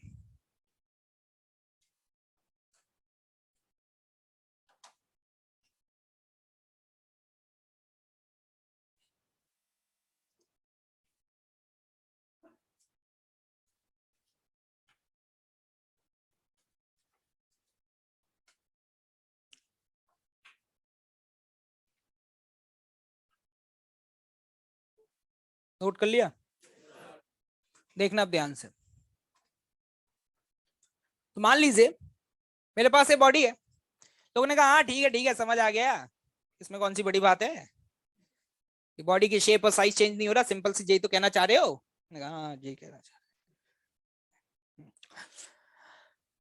Mathematical condition बताओ इसकी। ये बात बोलने में अच्छी लगती है, लेकिन एक फिजिक्स के स्टूडेंट को कैसे समझाऊंगा, है ना, फिजिक्स के स्टूडेंट को ये कहानी बताऊंगा तो उसको समझ नहीं आएगा। इसकी एक मैथमेटिकल कंडीशन बताओ कि कोई भी बॉडी रिजिड बॉडी है तो उसकी मैथमेटिकल इक्वेशन क्या होगी, जिसको देख करके मुझे पता चल जाए हाँ जे वाली रिजिड है। देखना जरा ध्यान से, मैंने कहा कि एक बॉडी ली मैंने किसी भी आर्बिट्रेरी शेप का, और सपोज इसको उठा के यूं फेंक दिया, जा रही है, दिख रही है, कौन? और इस बॉडी के ऊपर सपोज मैंने ये पॉइंट 1 लिया और मैंने कहा कि किसी एक मोमेंट पर मैंने एकदम से एक फोटो क्लिक किया और मैंने देखा कि उस मोमेंट पर इस पॉइंट की जो वेलोसिटी है वो इस डायरेक्शन में v1 कितनी है भाई? v1। और उस मोमेंट पर जरूरी थोड़ा ना कि हर पॉइंट की वेलोसिटी क्या हो, सेम। मैंने कहा कोई और पॉइंट बताओ। मैंने कहा ये रहा पॉइंट नंबर 2, ये रहा पॉइंट नंबर 2 और इसकी वेलोसिटी है सपोज इस डायरेक्शन में क्या, v2। ये किसी एक मोमेंट की बात हो रही है। किसकी बात हो रही है बेटे? मोमेंट की बात हो रही है। और इन दो पॉइंट्स के बीच की जो दूरी है, ये खोपड़ा तुम्हारा रिजिट कर देंगे, इतनी मार लगाएंगे बता रहे हैं। इस सेल्स के बीच का सेपरेशन चेंज होना ही बंद हो जाएगा। कोई दिक्कत? और मान लेते हैं ये जो लाइन है, क्या इस लाइन को आप देख पा रहे हैं? ये वो लाइन है जो 1 को 2 से क्या कर रही है, ज्वाइन कर रही है। और इस समय सपोज ये वाला एंगल है अल्फा और जे वाला एंगल क्या है बेटा, बीटा। ठीक, क्या कोई दिक्कत? मैंने कहा भाई जब आपने फोटो खींचा उस मोमेंट पर इस बॉडी के ऊपर जो 2 पॉइंट दिखाई दे रहे हैं जिनके बीच की दूरी आपको L0 दिखाई दे रही है, उसमें से जे वाव पॉइंट v1 से जा रहा है और जे वाव पॉइंट v2 से जा रहा है। मुझसे बोला कि ये रिजिड है। मैंने कहा ठीक है तो जान लोगे क्या? सुन तो लिया, कितनी बार बोलोगे? कंडीशन बताओ, कंडीशन। ठंड रखो। क्या रखो? ठंड। अभी बताते हैं। मैंने कहा एक काम करो, इसमें किसी एक पॉइंट पे जाकर के बैठ जाओ, किसी एक पॉइंट पर जाकर के बैठ जाओ, या फिर क्या करो कि ये जो भी वेलोसिटीज दी हुई हैं इस वेलोसिटी को 2 कंपोनेंट्स में रिजॉल्व कर दो। क्या कर दो? 2 कंपोनेंट्स में रिजॉल्व कर दो। पहला लेक्चर है, बिल्कुल फंडामेंटल चलेगा, ठीक है, क्योंकि पढ़ने वाले हैं जिस चैप्टर के बारे में, पता तो चले क्या पढ़ रहे हैं, तब पढ़ेंगे। तो अभी तो जहां से लोग स्टार्ट करते हैं वहां तक पहुंचने में 1 दिन लग जाएगा। कितना दिन? 1 दिन। आज तो समय ज्यादा नहीं बचा, तो मंडे को पहुंचेंगे वहां पे जहां से शुरू होता है। तो अभी तो मैं बस सिखा रहा हूँ बेसिक्स, ठीक है, क्योंकि पता तो चले क्या पढ़ने वाले हैं, तब पढ़ेंगे। तो यहाँ पर इस वेलोसिटी के 2 कंपोनेंट कर लो। एक अलोंग दिस लाइन, ये वो लाइन है जो कि पॉइंट 1 और 2 को ज्वाइन कर रही है, इसको बोलेंगे क्या, v1 cos अल्फा। ये तो तुम्हें आता होगा, यही वो आखिरी चीज थी जो तुम्हें समझ आई थी, और वेक्टर की रिवीजन क्लास कर रहे हो वैसे भी आजकल। और ये क्या है, v1 sin अल्फा। क्या कोई दिक्कत है क्या? क्या उसी तरीके से आप v2 के भी 2 कंपोनेंट कर सकते हो? v2 का ये वाला कंपोनेंट और v2 का ये वाला कंपोनेंट। क्या कोई दिक्कत? मैंने कहा किसी एक पॉइंट पे जाके बैठ जाओ, बैठ जाएंगे, लेकिन जिस पे बैठ जाएंगे उसकी स्पीड क्या हो जाएगी, 0। अब तुम पॉइंट 2 पे जाके बैठ गए और फिर पॉइंट 2 से पूछे बता तेरी स्पीड क्या है, तो पॉइंट 2 की स्पीड क्या है, 0।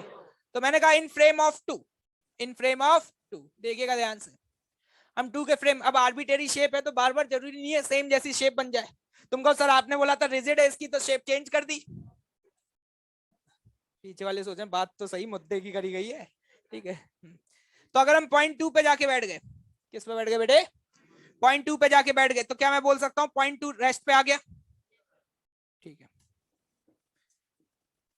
1 को देख रहे हैं, किसको देख रहे हैं, 1। जब भी हम किसी के फ्रेम में जाते हैं तो उसके पास जो कुछ भी था वो दूसरे को दे देते हैं, लेकिन सही दिशा में या विपरीत दिशा में, क्या ये पता है तुम्हें? तो हम ये कह सकते हैं इसके पास जो भी वेलोसिटी है वो उल्टा करके इसको दे दो, क्योंकि ये तो गरीब हो गया, ये तो बर्बाद हो चुका है, क्योंकि इस पे जाके बैठ गए, तो ये तो रुका हुआ मान सकते हैं, मान सकते हैं। इसका मतलब ये नहीं होता है रुक गया है, इसका मतलब ये होता है कि वो ऑब्जर्वर जो पॉइंट 2 पर बैठा हुआ है उसे ये रुका हुआ दिखाई दे रहा है। क्या बात समझ आ रही है? तो हम ये कहेंगे कि इसके पास जो कुछ भी था उसको दे दो, उल्टा करके दे दो। तो एक बात बताना, इसकी ऊपर वाली जो वेलोसिटी है वो मैं कैसे लिख सकता हूँ, v1 cos अल्फा, उल्टा करके ऐड करोगे तो क्या लिख देंगे, क्या सही लिखा है? और जे वाई अगर उल्टी करके इसको दोगे सेम दिशा में जुड़ेगी या अपोजिट दिशा में, तो सेम दिशा में जुड़ेगी, तो जल्दी बताना क्या लिखोगे, v1 sin alpha plus v2 sin beta.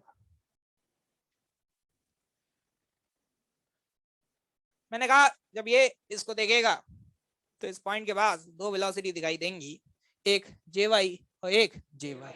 लेकिन अगर ये रिजिड बॉडी है, अगर ये रिजिड बॉडी है तो ध्यान से देखिएगा, ये वाला जो कंपोनेंट इस लाइन के अलोंग आप देख पा रहे हैं, ये कंपोनेंट क्या करने की प्रयास कर रहा है? जरा ध्यान से देखो, इस पॉइंट पे बैठ के इसको देख रहे हो, क्या ये इसको खींचने की कोशिश कर रहा है? अगर बेटे ये खींचने की कोशिश कर रहा है तो इसका मतलब है कि वो 2 और 1 के बीच के सेपरेशन को, लेकिन अगर ये रिजिड है तो बढ़ेगा क्या? अगर नहीं बढ़ेगा तो मां कसम ये वाला टर्म क्या होना चाहिए? ये रही mathematical condition. Along the line joining, सुनिएगा अंग्रेजी में बोल रहा हूं, समझ में कम आएगी, भाई लोगों की बहुत भीक है, ठीक है। along the line joining particle 1 to particle 2, both of the particles must have the same component of velocity. अगर J वाला और J वाला बराबर नहीं हुए, बराबर, अगर J वाला J वाले से ज्यादा हुआ तो J वाला पॉइंट इससे के दूर चला जाएगा। क्या इन दो पॉइंट्स के बीच की जो दूरियां हैं वो बढ़ जाएंगी? और अगर ये वाला इससे ज्यादा हुआ, क्या इसके पास आ जाएगा? लेकिन हमें इनके बीच की दूरियों पर कोई मेहनत नहीं करनी, दूरियां बराबर रखनी चाहिए। और अगर दूरियां बराबर रखनी है तो जेवाई और जेवाई बराबर होगी या नहीं होगी? तो इसका मतलब this is the condition for rigid body, this is the condition for rigid body.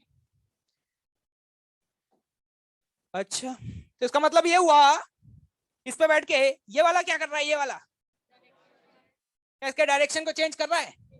इसका मतलब एक बात समझ में आ चुकी है बेटे कि किसी भी रिजिड बॉडी में अगर एक पॉइंट पे बैठ के दूसरे पॉइंट को देखोगे तो वो पॉइंट तुम्हें सर्कुलर मोशन ही करता हुआ दिखाई देगा, इसके अलावा कोई और मोशन करता हुआ दिखाई दे ही नहीं सकता। सोच लो आराम से। क्या इसके पास सिर्फ यही वाली वेलोसिटी है? और ये वाली वेलोसिटी, क्या ये वाली लेंथ जो L नॉट बोली थी, क्या इसको चेंज कर पाएगी? और अगर चेंज नहीं कर पा रही है तो इस पे बैठ के अगर इसको देखोगे, L नॉट कांस्टेंट है, क्या ये तुम्हें सर्कुलर मोशन करता हुआ दिखाई दे रहा होगा? अगर रिजिड बॉडी के किसी एक पॉइंट पे जाके आप बैठ गए और दूसरे पॉइंट को देख रहे हो, क्या कर रहे हो? देख रहे हो, तो गारंटी है वो एक ही तरह का मोशन करता हुआ दिखाई देगा। और वो मोशन कैसा होगा? क्या लग रहा है, कुछ समझ में आ रहा है? ये बात समझ नहीं आई यार, क्या सहमत हो? अच्छा, तो इसका मतलब ये हुआ, अगर जे इसको देख रहा है और जे घूमता हुआ दिखाई दे रहा है, तो घूमता हुआ दिखाई दे रहा है तो मैंने सुना है उसके पास वेलोसिटी होती है। कौन सी वाली? Angular velocity, potential energy. कौन सी वाली लेके आए हो? सैटरडे नाइट है आज तो। अगर omega of one with respect to 2 पूछा जाए तो मैं बोलूंगा ये होगा velocity of 1 with respect to 2 divided by L not. जैसे मैं लिखा तो एकदम से बिल्लू उछल के खड़ा हो गया, सर यहाँ पे परपेंडिकुलर तो लिखो। मैंने कहा नहीं भी लिखूंगा तो भी काम चल जाएगा, क्योंकि परपेंडिकुलर ही है, क्योंकि ये लॉन्ग वाली तो हमेशा ही क्या है? 0, क्योंकि मैंने बोल दिया ये क्या है? Rigid body. तो अगर इस पे बैठ के इसको देख रहे हो, इस पे बैठ के इसको देख रहे हो, तो ये किस एंगुलर वेलोसिटी से घूमता हुआ दिखाई देगा? क्या ये उसकी वेलोसिटी है? v1 sin alpha plus beta बड़े, क्या ये इस एंगुलर वेलोसिटी से घूमता हुआ दिखाई दे रहा होगा? जल्दी छापो, जल्दी जल्दी, फटाफट फटाफट फटाफट।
मैंने सुना है कि कल का टेस्ट फोड़ने वाले हो। क्या फोड़ने वाले नहीं, फूटने वाले हैं? ऐसा मैं फोड़ूंगा, तुम चिंता मत करो। मंडे को आकर के स्वागत होगा सभी का।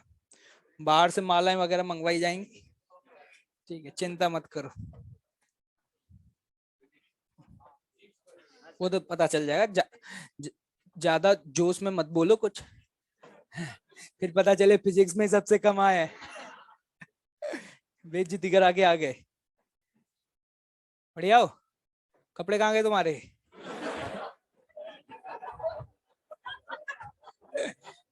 अरे यूनिफॉर्म है, देख कैसे एक्साइटमेंट देखो इनका। तुम्हारा एरिया ऑफ इंटरेस्ट कुछ भी नहीं है क्या? अरे नालायक हो, सुधर जाओ सुधर, ठीक है, खड़े हो करके देख रहे हैं भाई।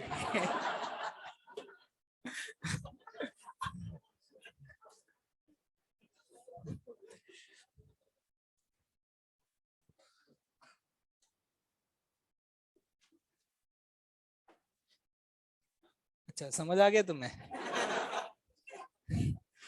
स्टेटमेंट लिखो जल्दी से।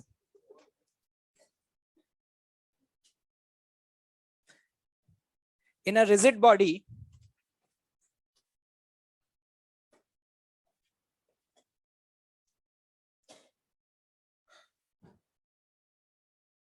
the velocity of separation,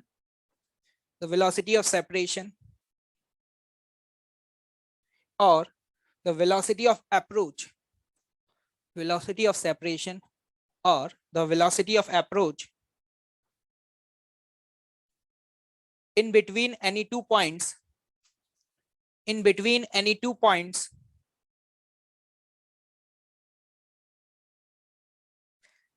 will always be equal to 0.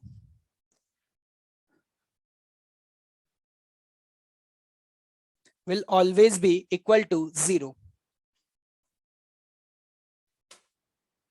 Velocity of separation या अप्रोच का मतलब जानते हो? लिख लेना इसका मतलब क्या होता है, वेलोसिटी ऑफ सेपरेशन या क्या होता है? It is the component of relative velocity. It is the component of relative velocity along the line joining the particles. Along the line joining the particles.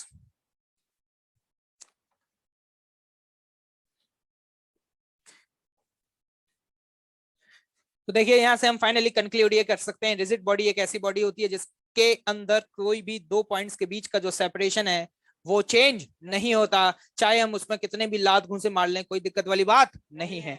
दूसरा, हमें एक और इंटरेस्टिंग बात समझ में आई कि आज के बाद अगर आप रिजिड बॉडी पर किसी एक पॉइंट पे बैठ गए और दूसरे पॉइंट को देख रहे हो तो वो तुम्हें क्या करता हुआ दिखाई देगा? सर्कुलर मोशन करता हुआ ही दिखाई देगा इन अ गिवन प्लेन, इसके अलावा और कोई मोशन करता हुआ दिखाई नहीं दे सकता। और साथ ही साथ ये भी बोल सकता हूं कि अगर एक पॉइंट पे बैठ के दूसरे पॉइंट को देखोगे तो वेलोसिटी का वो कंपोनेंट जो इस लाइन के अलोंग है वो गारंटी है, अगर वो बॉडी रिजिड है तो 0 होगा। क्या क्लियर है? इस पर कोई सवाल नहीं पूछेगा, लेकिन ये जो पॉइंट्स बताए जा रहे हैं ना पहले लेक्चर में, ये आगे जाकर के यूज होंगे और फिर छोटे छोटे जो डाउट्स आते हैं ना वो सब गायब हो जाएंगे। जैसे आगे जाकर के बोलूंगा इस पे बैठ गए, बताओ ये कैसा मोशन कर रहा है, तुम तुरंत बोल दोगे सर्कुलर कर रहा है, तो इस पे 2 एक्सीलरेशन होंगे, एसी और एटी, ये सारी चीजें वहां पर आपको ये सारी चीजें लिंक कर पाओगे। ठीक है, चलिए अब आगे बढ़ते हैं।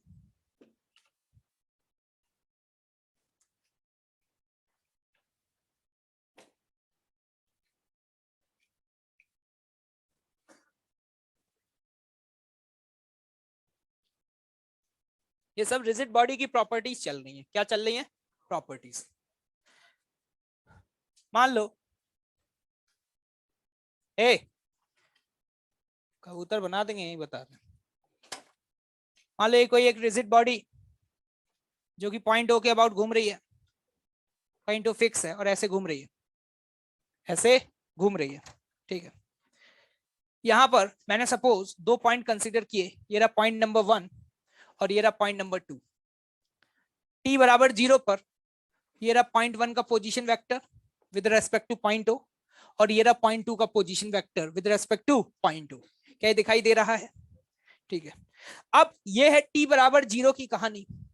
लेकिन क्या हुआ, ये बॉडी घूमेगी। अगर ये बॉडी घूमेगी तो इसके ऊपर बनी हुई क्या हर लाइन भी घूमेगी? अरे मानते हो? जैसे कि फॉर एग्जांपल अगर मैं मान लो ये डस्टर ले लूं तुम्हारे सामने और इस डस्टर पर मैं ऐसे एक लाइन बना दूं, क्या दिखाई दे रही है? अब सपोज इस बॉडी को अगर मैं ऐसे घुमाऊं तो ये लाइन घूमेगी या नहीं घूमेगी? क्या बात कर रहे हो? ठीक है, बहुत बढ़िया। तो इसका मतलब ये हुआ कि लाइन भी घूमेगी। मान लो इस बॉडी को मैंने थीटा घुमाया, कितना घुमाया? थीटा। तो ये भी बोल सकता हूं ये लाइन भी उतना ही घूमेगी जितना बॉडी घूमेगी। कहाँ है लाइन? अबे डस्टर पे, मतलब उसका ओरिएंटेशन किधर है? ऊपर। कितना घुमाया? लाइन कितनी घूमी? समझ आ रहा है? तो यहाँ पे बेटे ये बोला जा सकता है कि ये वाला जो रेडियस वेक्टर है 1 का वो भी थीटा घूम जाएगा। और सिर्फ यही नहीं, 2 वाला भी कितना घूम जाएगा? थीटा। क्या हर पॉइंट सेम एंगल से घूम रहा है? अगर पॉइंट ओ पर बैठकर तुमने 1 को देखा, किसको देखा? 1 को देखा, फिर 1 को देखने के बाद मन नहीं भरा तो 2 को भी देखा। लेकिन चाहे तुम 1 को देखो या फिर 2 को देखो, क्या दोनों सेम एंगल से घूमे हैं? चाहे इसकी दूरी ज्यादा हो और इसकी दूरी कम हो, लेकिन क्या दोनों सेम एंगल घूमे हैं? और अगर सेम एंगल घूमे हैं तो मैंने सुना है कि rate of change of angle is omega. याद करो, याद करो, पढ़े हो? तो यहां पर यह बोला जा सकता है कि angular velocity of point 1 with respect to O, with respect to O, black colour से लिख दे रहे हैं, angular velocity of point 1 with respect to O is same as angular velocity of 2 with respect to O। क्या लग रहा है, कुछ समझ आ रहा है? नहीं आ रहा समझ? क्या बराबर होंगे? मतलब आज के बाद हम ये कह सकते हैं कि इस रिजिड बॉडी के ऊपर प्रेजेंट हर एक पॉइंट का एंगुलर वेलोसिटी क्या होगा? सेम। और जिससे भी इंटरेस्टिंग बात पता है क्या है? ये वही होगा जो ओमेगा बी होगा। ओमेगा बी क्या है? Angular velocity of rigid body. ये बॉडी कितना घूमी है बेटे? है? क्या ये जितना बॉडी घूमी है क्या उतना ही लाइन घूमी है? अगर मैं आज के बाद बोल दूं कि इस बॉडी की एंगुलर वेलोसिटी मान लो 5 रेडियन पर सेकंड है, कितना बोल दूं? 5 रेडियन पर सेकंड है, और फिर मैं आपसे पूछूं कि ये बताओ पॉइंट 1 की क्या होगी? क्या 5 ही बोलोगे क्या? क्या पॉइंट 2 की भी 5 बोलोगे क्या? आज के बाद जब भी कभी क्वेश्चन दिया जाए तो ये मत बोलना कि ये सर ओमेगा किस पॉइंट का दिया हुआ है। मैं बोलूं कि ओमेगा ये है इसका, तो तुम ये कहना कि हाँ यही है, क्योंकि omega of each and every point on a rigid body will always be same. क्योंकि बेटे अगर सेम नहीं हुआ, अगर सेम नहीं हुआ तो रिजिड बॉडी की कंडीशन फेल हो जाएगी। मान लो ये थीटा घूम जाता और ये 2 थीटा घूम जाता, क्या इन दोनों पॉइंट्स के बीच की दूरियां बदल जाती या नहीं बदल जाती? इसका मतलब आज के बाद आपको ये सवाल तो पूछना ही नहीं है कि ओमेगा किस पॉइंट का है, क्योंकि ओमेगा तो हर पॉइंट का क्या है? सेम है। और वही है जो omega of a rigid body है। Omega of a rigid body लिख लेना इसको। आगे जाकर के तुम ये बोलोगे सर ये ओमेगा किस पॉइंट का है। जिस दिन तुमने ये सवाल मेरे सामने किया कि ओमेगा किस पॉइंट का है, उसके बाद तुम्हें नहीं पता चला तुम्हारी बॉडी में ऐसे कितने पॉइंट है, बता दिया। नोट करो फटाफट। every particle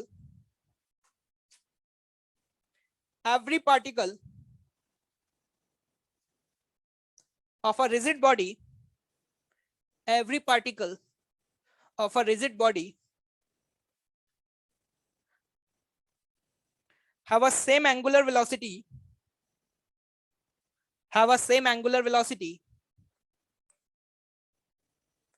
with respect to the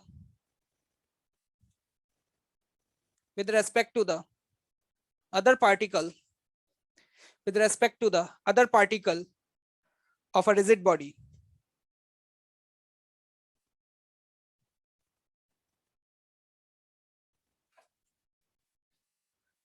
एक पॉइंट पे बैठ के दूसरे को देखोगे ना, चाहे 2 पे बैठ के 1 को देखो, चाहे 2 पे बैठ के 1 को देखो, या चाहे 1 पे बैठ के 2 को देखो, दोनों का तुम्हें ओमेगा सेम दिखाई देगा। सर मजा नहीं आया? मजे लेने आए हो इधर कि फिजिक्स पढ़ने आए हो? लेकिन दोनों करने हो भाई, सिर्फ पढ़ना ही थोड़ी ना जीवन का काम। पढ़ इसलिए ले कि मजे ले पाए, तो मजे लेते हुए पढ़ेंगे, कोई दिक्कत वाली बात नहीं है। पढ़ पढ़ के बर्बाद थोड़ी ना हो जाएंगे। पढ़ने का किसको शौक है? क्या तुम्हें पढ़ने का कोई शौक है क्या? मजबूरी है। क्या है? मजबूरी है। मौज लेनी है और मजे लेने हैं, तो उसके लिए तो भाई अभी पढ़ना पड़ेगा। क्या बात समझ आ रही है? हमने कोई रिसर्च साइंटिस्ट थोड़ी बनना है, और वैसे ही तुम्हारी शकल देख करके लगता भी है तुम तो मुझे लगता है कॉलेज में जैसे ही पहुंचोगे ना, सेलेक्ट हुए जिसी दिन, जैसे क्लिक किया एकदम से वो घूम रहा है घूम रहा है घूम रहा है, कॉन्ग्रेचुलेशन यू आर सेलेक्टेड। खत्म। उसके बाद तो भैया तुमने कॉलेज में जाके सब पहले से प्लानिंग कर रखी होगी। फर्स्ट ईयर में एक नोटबुक लेके आओगे, फाइनल ईयर तक चलेगी। हर सेमेस्टर में एक पेज भरा करेगा, क्योंकि पहले दिन जोश आया करेगा इस सेमेस्टर में अच्छे से पढ़ूंगा, और पहले दिन नोट्स बना करेंगे, उसके बाद बंद। कोई दिक्कत नहीं है। चलिए, मैंने ये बोला कि एक पॉइंट पे बैठ के दूसरे पॉइंट को देखोगे तो उसका ओमेगा तुम्हें एक ही सेम नजर आएगा। लोगों ने ये क्या बोल रहा है, ये मतलब ठीक है, कुछ भी बोलेगा क्या मतलब जबरदस्ती। देखो ध्यान से, मान लो बॉडी ऐसे घूम रही थी, ठीक है, ये रहा पॉइंट ए और ये रहा पॉइंट बी। मान लो जो पॉइंट ए था वो रेस्ट पे था। किस पे था? रेस्ट पे। और जो पॉइंट बी है उसकी वेलोसिटी इस डायरेक्शन में थी v नॉट, और ये दूरियां इनके बीच की जो है वो कितनी थी? l। क्या कोई दिक्कत है किसी को क्या? अगर मैं आपसे पूछूं ए अगर बी को देखता है तो कैसा मोशन करता हो दिखाई देगा? ये तो डाउट नहीं पूछोगे कि आपने इसकी वेलोसिटी ऊपर क्यों मान ली, क्योंकि रिजिड बॉडी है तो ऊपर ही होगी या नीचे हो सकती है, लेकिन इस डायरेक्शन में किसी एंगल पर नहीं हो सकती। ये बात मैं बता चुका हूं, तो आज के बाद जब भी लिखूंगा तो ऑब्वियस सी बात है। तो मैंने कहा कि ए अगर बी को देखता है, कौन किसको देख रहा है?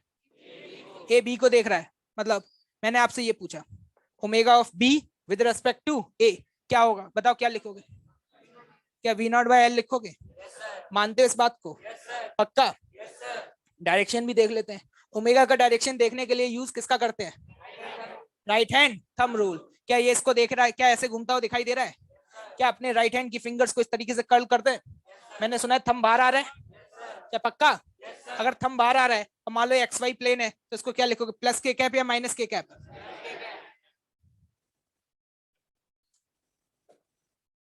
क्या सहमत हो? ए ने किसको देखा? लेकिन तो बी ने अब बोला भाई ए बी को ही देख रहा है, तू किसको देख रहा है? ठीक है भाई, पिघल गया एकदम से। अब जब ए ने बी को देखा तो बी ने कहा यार ये गलत बात है। बी ने कहा हम भी ए को देखेंगे। हमने कहा कोई दिक्कत नहीं है। तो अब अगर हम बी के फ्रेम में चले जाएं, किसके फ्रेम में? तो बी के फ्रेम में चले जाएंगे तो एक बात बताना, अगर बी अब ए को देख रहा है, बी अब अगर ए को देख रहा है तो बी किस पे आ गया? क्या बात मानते हो? अगर बी ए को देखेगा तो ए उसे कहां रुका हुआ दिखाई देगा, नीचे चलता हुआ? क्या इसकी वेलोसिटी को उल्टा करके जोड़ दिया जाए? या ध्यान से देखना, ये डिस्टेंस कितना है। मैंने पूछा omega of A with respect to B. क्या पूछा बेटे? तो आप लिखोगे, मैं सिर्फ बोल रहा हूं मैग्नीट्यूड लिख लो पहले, वी नॉट बाय एल। क्या सही लिखा है? डायरेक्शन देखो, डायरेक्शन लोगों को लगता है माइनस के कैप आएगा। क्या ये इसको देख रहा है? क्या इस सेंस में घूमता हुआ दिखाई दे रहा है? ये कौन सा सेंस है? आंटी पुलिस बुला लेगी। कौन सा? Anti clockwise. क्या समझ में आ रहा है? क्या जे भी एंटी क्लॉकवाइज आ रहा है? क्या जे भी एंटी क्लॉकवाइज था? तो इसका मतलब ये हो गया, क्या यहाँ पे भी मैं प्लस के कैप लिख सकता हूँ? जो रिलेटिव के कॉन्सेप्ट है ना, वो तुम अपनी वेलोसिटी में लगा सकते हो, एक्सेलरेशन में लगा सकते हो, लेकिन ओमेगा में नहीं लगते। क्या omega of B with respect to A वही आ रहा है जो omega of A with respect to B आ रहा है? सिर्फ मैग्नीट्यूड या डायरेक्शन भी, मैग्नीट्यूड या डायरेक्शन भी। ए चाहे बी को देखे चाहे बी ए को देखे, क्या दोनों एक सेम सेंस में सेम ओमेगा से घूमते हुए नजर आएंगे या नहीं देंगे? ए ने बी को देखा, किस दिशा में घूमता हुआ नजर आया? एंटी। बी ने ए को देखा, क्या ए का ओमेगा बी के रिस्पेक्ट में, बी का ओमेगा ए के रिस्पेक्ट में सेम आ रहा है? और कसम है इस बात की कि ये जो ओमेगा तुमने निकाला है यहां से, ये ओमेगा वही होगा जो इस पूरी बॉडी का है, जो इस पूरी बॉडी का है। मतलब आज के बाद ये बोला जा सकता है इन अ रिजिड बॉडी, कौन सी बॉडी बेटे? In a rigid body omega of each and every point will be same and it is same as the. क्या लग रहा है गरीबों को समझ में आ रहा है? छाप लो छाप लो छाप लो फटाफट।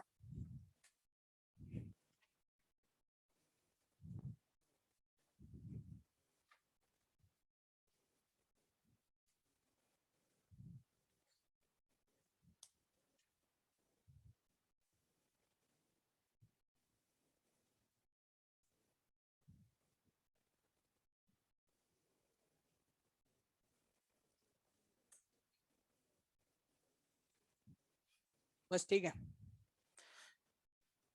बस डिस्कशन दे देना मेरे को एक बार फटाफट से। कितने क्वेश्चन है? दिखाओ आराम से बेटे, आराम से।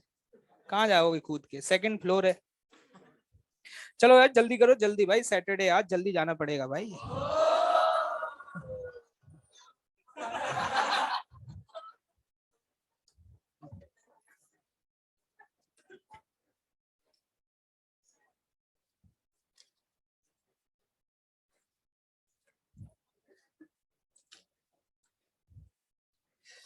जल्दी जल्दी डिस्कस करते हैं, फिर कुछ बता के जाऊंगा इंपॉर्टेंट बात। ठीक है,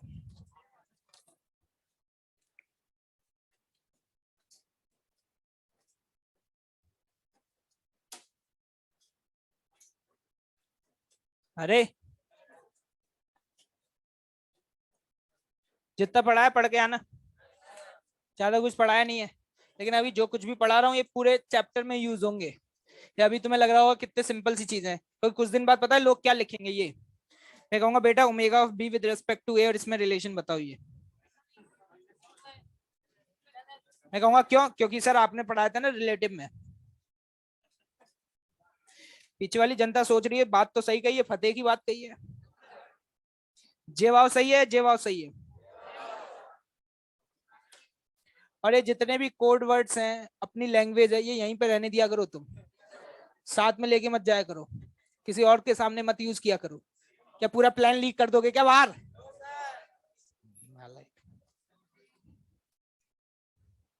अब बाहर भाई की बहुत इज्जत है, मजाक नहीं कर रहा, सीरियस बोल रहा हूँ। हल्के में ले रहे हो क्या तुम? वो बात अलग है कि तुम नहीं करते हो, है ना, लेकिन बाहर वाले लोग बहुत करते हैं, तो बाहर मत बेइज्जती कराया करो, ठीक है? उस दिन मैं ऐसे निकल के जा रहा था, एक क्लास छोटी निकल के जा रहा था, कोई था पता नहीं कौन था, उसने देख लिया, अरे सर सर, अरे सुनो। अरे सब लोग देख रहे क्या हो गया? ठंड भाई ठंड, बाहर इज्जत से बात किया करो, अंदर सब कुछ चलेगा, कोई दिक्कत नहीं है। जो तुम्हें बोलना हो सब यहीं तक रहने दो, बाहर तो ऐसे दिखाएगा अरे गुरु जी एकदम दिखते ही चरणों में पड़ जाया करो, ठीक है? लोगों को लगे कितनी इज्जत करते हैं। अब ये मत करना निकलते ही पकड़ के पैर खींच लिए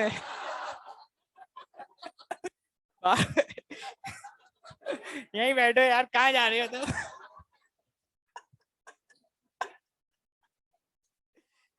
चलो जल्दी फटाफट, तो मैं भी घर जाना होगा, मुझे भी घर जाना है ना।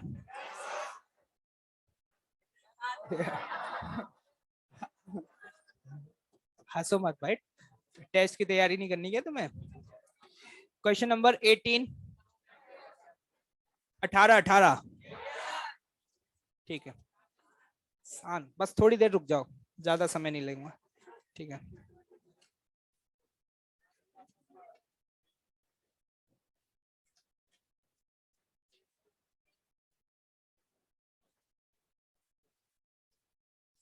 अरे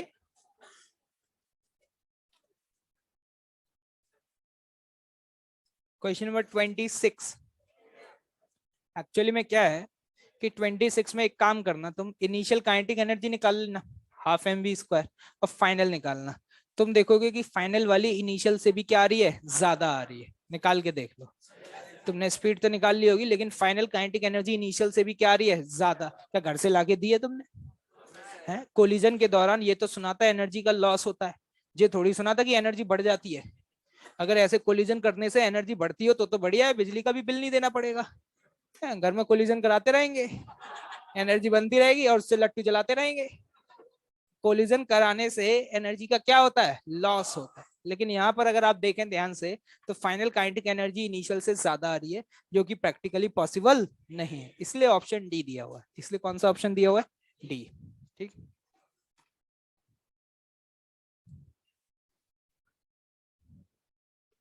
क्वेश्चन नंबर 33 हो गया, एक ही लाइन में हो गया होगा, के डैश वाले मेथड से हो गया होगा। 34 35 क्लास नोट्स, ठीक है।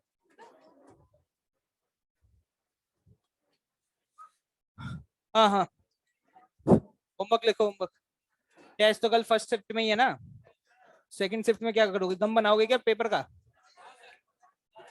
लिखो लिखो इस,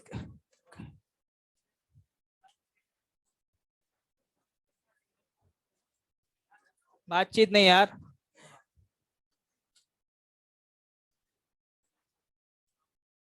कौन सी रेस है, 50?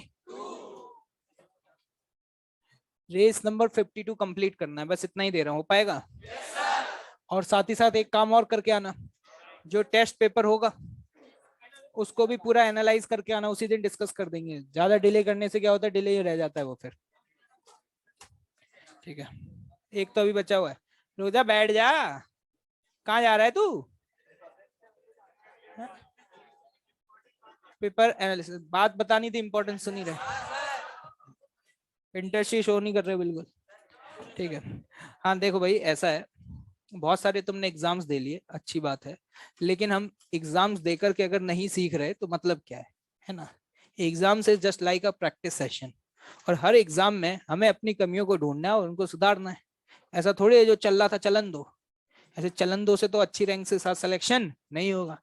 और सिलेक्शन अगर अच्छी रैंक के साथ चाहिए और मौज लेनी है जीवन में, तो डेफिनेटली भैया अभी थोड़ा सा सिंसियरली हमें मेहनत करनी पड़ेगी। समझ पा रहे हो मैं क्या कह रहा हूँ? तो test paper is like a practice session, ठीक है। और टेस्ट देते समय हमें क्या स्ट्रेटेजी रखनी चाहिए, कैसे टेस्ट पेपर देना चाहिए, ये उतना ही इंपॉर्टेंट है जितना इंपॉर्टेंट किसी सब्जेक्ट को पढ़ना है। आप पढ़ते रहें, अगर आपको यही नहीं पता कि how to attempt the test paper, ठीक है, किस तरीके से पेपर को स्टार्ट करना चाहिए, कैसे आगे मूव करना चाहिए, तो आपकी मेहनत बर्बाद है। क्योंकि ड्यूरिंग द एग्जामिनेशन हमारे ऊपर एग्जाम का प्रेशर इतना ज्यादा होता है कि हम इवन आसान सवालों को भी गलत कर देते हैं। हमें आते हैं, घर आकर के सॉल्व हो जाते हैं, लेकिन वही सवाल ड्यूरिंग द एग्जाम नहीं हो पाते हैं, और फिर इस सवाल का जवाब हम ढूंढते रहते हैं और हमें कभी जवाब मिल भी नहीं पाता। वही सवाल जो आपसे घर पे हो जाता है और वो सवाल एग्जाम में नहीं हो पा रहा है, तो इसका मतलब है कि प्रेशर है एग्जाम का। तो हमें प्रेशर को हैंडल करना सीखना होगा, पहली चीज तो। मुद्दे की बात यह है कि कोई भी पेपर होता है, हर पेपर में लगभग 40% सवाल बहुत आसान होते हैं। क्या होते हैं? बहुत आसान, जो हर एक स्टूडेंट पढ़ कर सकता है बहुत आराम से, और उसमें गलत होने की कोई गुंजाइश ही नहीं। इवन 40 नहीं, मैं तो कहूंगा 50% तो बहुत ही आसान होते हैं। ठीक है, अब क्या होता है कि जब हम टेस्ट पेपर अटेम्प्ट करना शुरू करते हैं तो हम पहले से कुछ प्लानिंग करके चले जाते हैं। प्लानिंग जैसे कि इस टेस्ट में मुझे इतने मार्क्स लाने हैं, या इस टेस्ट में कम से कम मेरी इतनी रैंक आनी चाहिए। दीज आर द एक्सपेक्टेशंस, और ये एक्सपेक्टेशंस हम पहले से रख करके एग्जाम देने जाते हैं। और फिर क्या होता है, जब हम एग्जाम देना शुरू करते हैं तो पहले आधे घंटे के अंदर हमारी एक्सपेक्टेशंस के हिसाब से हम परफॉर्म नहीं कर पाते, क्योंकि पहले आधे घंटे में हो सकता है आपके सामने ऐसे सवाल आ जाते हो जो आपसे सॉल्व ना हो, या फिर हो सकता है कि वो उस पेपर के सारे टफ सवाल हो। अब मान लो आपने पहला सवाल पढ़ा, आपने समय दिया 5 मिनट, आपको समझ ही नहीं आया, आप आगे बढ़े, दूसरे सवाल की तरफ बढ़े, दूसरे सवाल को भी समय दिया, लेकिन जब आपने आंसर निकाला तो वो 4 ऑप्शन में से मैच ही नहीं हो रहा था। अब क्या होगा, तीसरा सवाल पे जैसे ही आप पहुंचेंगे तो पहले 2 सवालों का इतना ज्यादा इन्फ्लुएंस होगा कि तीसरा सवाल बिना पढ़े ही अंदर से आवाज आएगी कि ऊपर के 2 नहीं बने तो तीसरा तुझसे क्या बनेगा। तो हम तीसरा बिना पढ़े ही छोड़ देते हैं, और हो सकता है कि जो तीसरा सवाल है वो उस पेपर का सबसे आसान सवाल। अब 3 या 4 सवालों में अगर यही सीरीज फॉलो हो जाती है और आपके पेपर के पहले 20 मिनट वेस्ट हो जाते हैं, तो अब क्या होता है कि अब अंदर से एकदम से ऐसी फील आती है कि यार अब तो मैं अपनी एक्सपेक्टेशंस के हिसाब से परफॉर्म ही नहीं कर पा रहा हूँ। मैं तो सोच के आया था कि आज मुझे इस पेपर में लगभग 150 या 200 मार्क्स लाने हैं, मैंने तो अपने जीवन के 20 मिनट वेस्ट कर दिए। और फिर उसके बाद शुरू होती है अगली कहानी। इतनी ज्यादा हड़बड़ाहट में हो जाते हैं, इतनी जल्दबाजी करने लगते हैं कि उसके बाद हम सवाल को 2 बार पढ़ते हैं तो भी हमें समझ नहीं आता। और फिर क्या होता है उसके बाद, क्या होता है कि हमसे मिस्टेक्स होना शुरू हो जाती है, क्योंकि हमारा जो कंसंट्रेशन है वो कम हो जाता है, क्योंकि हमारा माइंड बहुत ज्यादा स्ट्रेस्ड हो जाता है। और फिर ऐसे करते करते पहले आधा घंटे के बाद अगला जो भी रिमेनिंग समय बचा हुआ है उसे भी हम ऐसे ही करते हुए, गलत सही गलतियां करते हुए, इवन आसान सवालों को छोड़ते हुए, जबरदस्ती का, कभी फिजिक्स कर रहे थे 4-5 सवाल बनाए, फिजिक्स नहीं बनी, छोड़ के केमिस्ट्री पे पहुंच गए, फिर केमिस्ट्री में कुछ बना लिए, फिर नहीं बने तो केमिस्ट्री छोड़ के मैथ्स पे पहुंच गए, फिर मैथ्स से केमिस्ट्री में आ गए, यही उछल कूद करते रहे और समय खत्म हो गया। और at the end you will realise कि आप जितना डिजर्व करते थे, आपके अंदर जितना पोटेंशियल था, उसका आप 50% भी सही करके नहीं आए। जब आप सॉल्यूशंस देखते हैं, आंसर की मिलाते हैं, तो आप देखते हैं यार इवन बहुत इजी क्वेश्चंस जिनके गलत होने की कोई गुंजाइश नहीं है, वो भी मैं गलत करके आ गया हूं। और क्यों गलत हुए मुझे नहीं पता। अगर आपसे कोई पूछे कि भैया गलत क्यों गया, पता नहीं क्यों गलत हो गया, मुझे नहीं पता क्या हुआ एग्जाम में। और ये कहानी लगभग हर किसी के साथ हो रही है, किसी के साथ थोड़ी कम होती है, किसी के साथ बहुत ज्यादा हो रही है।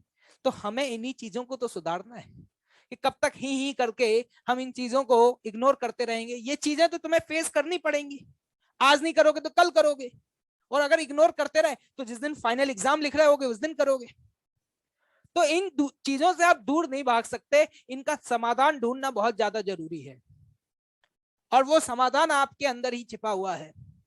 समाधान क्या है कि सबसे पहले, सिर्फ कल के लिए नहीं बता रहा, आगे के लिए भी बता रहा हूं, सबसे पहले जब आप एग्जाम लिख रहे हो तो आप बिना किसी एक्सपेक्टेशंस के जाए, बिंदास, एकदम कूल।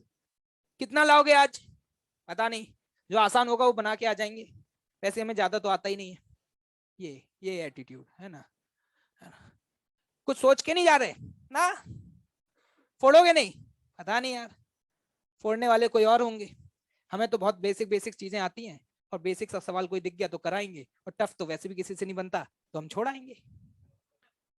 अगर ये एटीट्यूड तुमने डेवलप करना शुरू कर दिया है, रिलैक्स, क्या कोई एक्सपेक्टेशंस है? नहीं है। क्या फोड़ के आओगे? क्या इस बार बहुत अच्छी रैंक लाओगे? अरे भैया जो आएगी आ जाएगी यार, रैंक हमें कोई मतलब नहीं है, ठीक है, देखा जाएगा वो, ठीक है। हमारा सिर्फ और सिर्फ इतना काम है कि कल जो पेपर होगा और जो हमें वक्त मिलेगा 9 से 12, उसमें हमें अपना बेस्ट परफॉर्म करना है। कितने आएंगे, कम आएंगे, 100 आएंगे, 50 आएंगे, बिल्कुल भी नहीं आएंगे, नेगेटिव में आएंगे, वो बात की बात है, लेकिन मुझे अपने आप को रिलैक्स रखना है। क्या रखना है? रिलैक्स, बिना किसी एक्सपेक्टेशन के एग्जाम में बैठना है। और याद रखना, हर सवाल को करते समय आपका अगर वही कंसंट्रेशन और वही कॉन्फिडेंस लेवल रहा जो पहले सवाल को करते हुए रहा था, तो हर स्टूडेंट में पोटेंशियल है बहुत अच्छा करने का, ठीक है। लेकिन ये अपने आप में एक बहुत टफ बात है कि हर सवाल को करते समय वही कॉन्फिडेंस कैसे रखें। इसके लिए आपको खुद को सेल्फ मोटिवेट करना पड़ेगा। 2 नहीं बने तो एक एटीट्यूड होता है, क्या यार सोच के आया था कुछ, पहले 2 सवाल नहीं बने, अब क्या आगे क्या बनेगा। एक है ये नेगेटिव अप्रोच, ये क्या है? नेगेटिव अप्रोच, जो आपके कॉन्फिडेंस को और गिराएगा। पॉजिटिव अप्रोच क्या है? अबे ठीक है ना, 90 सवाल है, 2 नहीं बने, 88 तो बचे हैं, उनको ट्राई मार लेते हैं। अबे 2 नहीं बने और वैसे भी कौन से मेरे 100% आते हैं। दूसरी बात, जिसके 50 या 60% आते हैं उसकी भी बहुत अच्छी रैंक आ जाती है। तो नहीं बने तो नहीं बने, और कौन से मुझसे सारे बनने थे, वो तो मुझे पहले ही पता था, तो शीट में ही नहीं बनते। तो ये तो टेस्ट है। एक ये एटीट्यूड है, एक ये एटीट्यूड है, आप इससे अपने आप को समझा रहे हैं, ठीक है। तो अगर आपने ये दूसरा वाला एटीट्यूड रखा तो डेफिनेटली आप जितना डिजर्व करते हैं उतना करेंगे, आपसे गलतियां कम होंगी, गलतियां सबसे होंगी। अगर आप ये सोचते हो कि एक दिन ऐसा आएगा कि आपसे कोई भी सिली मिस्टेक्स नहीं होंगी, कोई भी कैलकुलेशन एरर नहीं होगा, कभी ऐसा नहीं होगा कि क्वेश्चन, ऐसा हो ही नहीं सकता।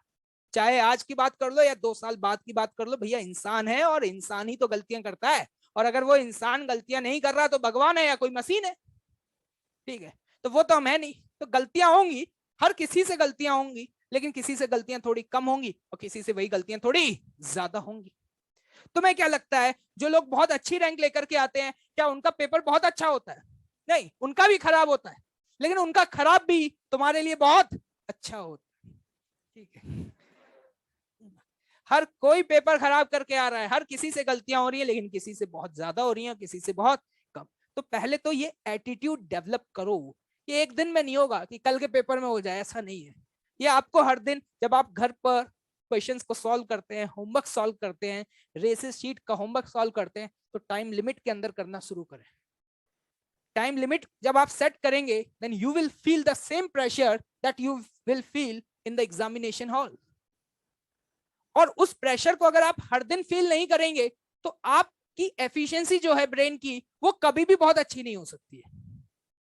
आप इस बात को समझने की कोशिश करें, ठीक है। आप क्या करते हैं, 21 दिन बाद लगभग एग्जाम होता है, 21 दिन तक पढ़ाई करते हैं बिल्कुल चिल मारते हुए। क्वेश्चन पढ़ा घर पे, शीट का क्वेश्चन, अच्छा फाइनल वेलोसिटी दी है, अच्छा तब तक मैसेज आ गया हो मोबाइल, और मान लो क्वेश्चन पढ़ रहे हैं, समझ नहीं आ रहा, उठ गए चेयर से, कहां पे आ गए, बेड पर आ गए, क्या कर रहे हो, क्वेश्चन पढ़ रहे हैं, क्या कर रहे हो, डिटेल्ड एनालिसिस, पोस्चर चेंज हो रहे हैं, थोड़ी देर बाद लौट गए, क्या कर, क्वेश्चन पढ़ रहे हैं। ये हमारा एटीट्यूड रहता है। और थोड़ी देर बाद रेस ऊपर रखी है, निपट गए। फिर उठे 2 घंटे बाद, फिर उठा के क्वेश्चन पढ़ रहे हैं। ये है हमारा एटीट्यूड, ठीक है। हम कितना रिलैक्स मोड में पढ़ते हैं यार घर पर, लेकिन एग्जाम में तो ऐसा नहीं होता। एग्जाम में आपके लिए इवन एक एक सेकंड कितना इंपॉर्टेंट होता है, आप खुद फील करिए। वहां आपको समय की कीमत समझ आ रही होती है। वहां पे अगर कोई इन्विजिलेटर आ जाए और आपसे कहे भाई साइन कर दे, क्या कह रहे, जल्दी देना यार, है इतनी हड़बड़ी रहती है भाई, है? कोई आकर के अगर आपको थोड़ा सा डिस्टर्ब कर दे, कोई आपको कहे कि भाई साहब ये नाम बताओ, नाम बताओ, मन करता खड़े होके इसके 2 चांट, क्या कर रहा है यार तू यहाँ पे, टाइम, वहां एक एक मिनट कितना इंपॉर्टेंट लग रहा होता है। और घर पे बैठ के जब होमवर्क कर रहे होते हैं तो 1 मिनट 1 घंटे की कोई कीमत नहीं है यहाँ पे, है? तो ये चेंज करना पड़ेगा। ये हंसने से काम चलने वाला नहीं है, इसको चेंज करना होगा। उस प्रेशर को आपको हर दिन फील करना होगा। अगर उसी प्रेशर में तुमने जीना सीख लिया तो कुछ दिन बाद वो प्रेशर तुम्हें कभी फील होगा ही नहीं। आप जिस दिन से पैदा हुए हैं आपके ऊपर एक बहुत हाई अमाउंट का फोर्स लग रहा है। एटमॉस्फेरिक प्रेशर है 10 की पावर 5 न्यूटन पर मीटर स्क्वायर, 10 की पावर 5। जानते हो कितना होता है? 1 लाख। कितना? 1 लाख। 1 लाख न्यूटन का फोर्स 1 मीटर स्क्वायर पे लग रहा है। बहुत होता है बेटा, 1 लाख। मैं 5 न्यूटन लगा दूं ना, यहां से वहां जाओगे, ठीक है। लेकिन क्या तुम्हारी बॉडी में बहुत पेन वेन हो रहा है क्या? ऐसा लग रहा है कोई बॉडी में मतलब इस तरीके से पिन कर रहा है? हो रहा है क्या? नहीं हो रहा। तुम क्यों नहीं हो रहा? क्योंकि जिस दिन से पैदा हुए हो उस दिन से उस प्रेशर को झेल रहे हो, उसी प्रेशर में पले बड़े हो, इसलिए वो प्रेशर तुम्हें फील नहीं हो रहा। हाँ, अगर कोई ऐसी दुनिया से आ जाए जहां पे वो प्रेशर ही नहीं होता था, कहीं स्पेस से कोई आ गया भाई एलियन, तो भाई साहब उसकी बॉडी फटफटा जाएगी भैया। इतने हाई मैग्नीट्यूड का फोर्स लगेगा तो उसकी ब्लड सेल्स वगैरह सब क्या हो जाएंगी? रप्चर ही हो जाएंगी। तो वो आपको क्यों फील नहीं हो रहा? क्योंकि जिस दिन से तुम आए हो ना, उस दिन से तुम उसी परवरिश में पले बड़े हो, इसलिए वो तुम्हारे लिए फोर्स नहीं है, वो एक नॉर्मल सी कंडीशन है। तो वही है भैया एग्जामिनेशन प्रेशर। अगर आप उस प्रेशर को हर दिन फील करेंगे, कर सकते हैं आप, घर पे टाइम स्लॉट बनाइए उस टाइम स्लॉट में करिए, you will feel the same kind of a pressure. तो उस प्रेशर को फील करना शुरू करिए। पहली चीज, एटीट्यूड को बदलिए, पॉजिटिव अप्रोच रखिए। मेरा आधा घंटा वेस्ट हो गया, एक है, अब क्या करूंगा यार, आधा घंटा तो वेस्ट हो गया, इतने में तो पता नहीं लोगों ने क्या क्या कर लिया होगा, मैं तो बहुत पीछे ही रह गया, अब तो मेरा कुछ हो ही नहीं पाएगा, अब आज का पेपर भी बर्बाद हो गया, भगवान मेरे साथ ही नहीं है? मैं कितना अनलकी हूं, मैं कितनी भी मेहनत कर लूं मेरे नंबर ही नहीं आते हैं, हर बार यही होता है, हर टेस्ट में ये होता है, हर बार सेम कहानी रिपीट हो रही है, अब तो दिवाली भी निकल गई, सर ने कहा था दिवाली का सही हो जाएगा, कुछ भी सही नहीं हो रहा है, अरे मेरा कुछ होगा या नहीं होगा, क्या मैंने गलती जन्म ले लिया है? एक ये है एटीट्यूड, एक ये एटीट्यूड है। और दूसरा है, अरे ठीक है आधा घंटा ही तो वेस्ट हुआ, चलन दो वैसे जीवन में बहुत कुछ वेस्ट किया है कोई दिक्कत नहीं है, बचा हुआ तो है, आधे घंटे के बाद 150 मिनट तो बचे हैं, उसी को यूज कर लेते हैं, कुछ तो करके आएंगे, जीरो से तो अच्छा है कुछ पॉजिटिव में तो आएगा। एक ये है अपने आप को समझाने का तरीका, ये आप खुद अपने आप को खुद ही समझा सकते हो, कोई और नहीं समझा सकता, ये भी याद रखना। मैं चाहे कितनी भी बातें कर लूं, यहाँ अच्छी लग रही होंगी, यहाँ से निकलने के बाद अभी जाके जो 2.5 कुंटल खाओगे ना रोटियां और 2 किलो चावल, तो यहाँ से एंटर हुई है, यहाँ से बाहर निकल जाएंगी, ठीक है, मास कंजर्वेशन, एनर्जी कंजर्वेशन, यहाँ से एंटर और यहाँ से बाहर। ये सारे एटीट्यूड आपको डेवलप करने पड़ेंगे if you are preparing for a JEE exam, that's all, ठीक है। और ये आपको सीखना पड़ेगा। लाइफ में इस तरीके के चैलेंज आपको हर दिन मिलेंगे, लेकिन पॉजिटिव अप्रोच रखोगे तो डेफिनेटली जहां हो वहां से आगे बढ़ोगे, और अगर नेगेटिव अप्रोच रखोगे तो जहां हो वहां से भी नीचे चले जाओगे। चलिए समाप्त।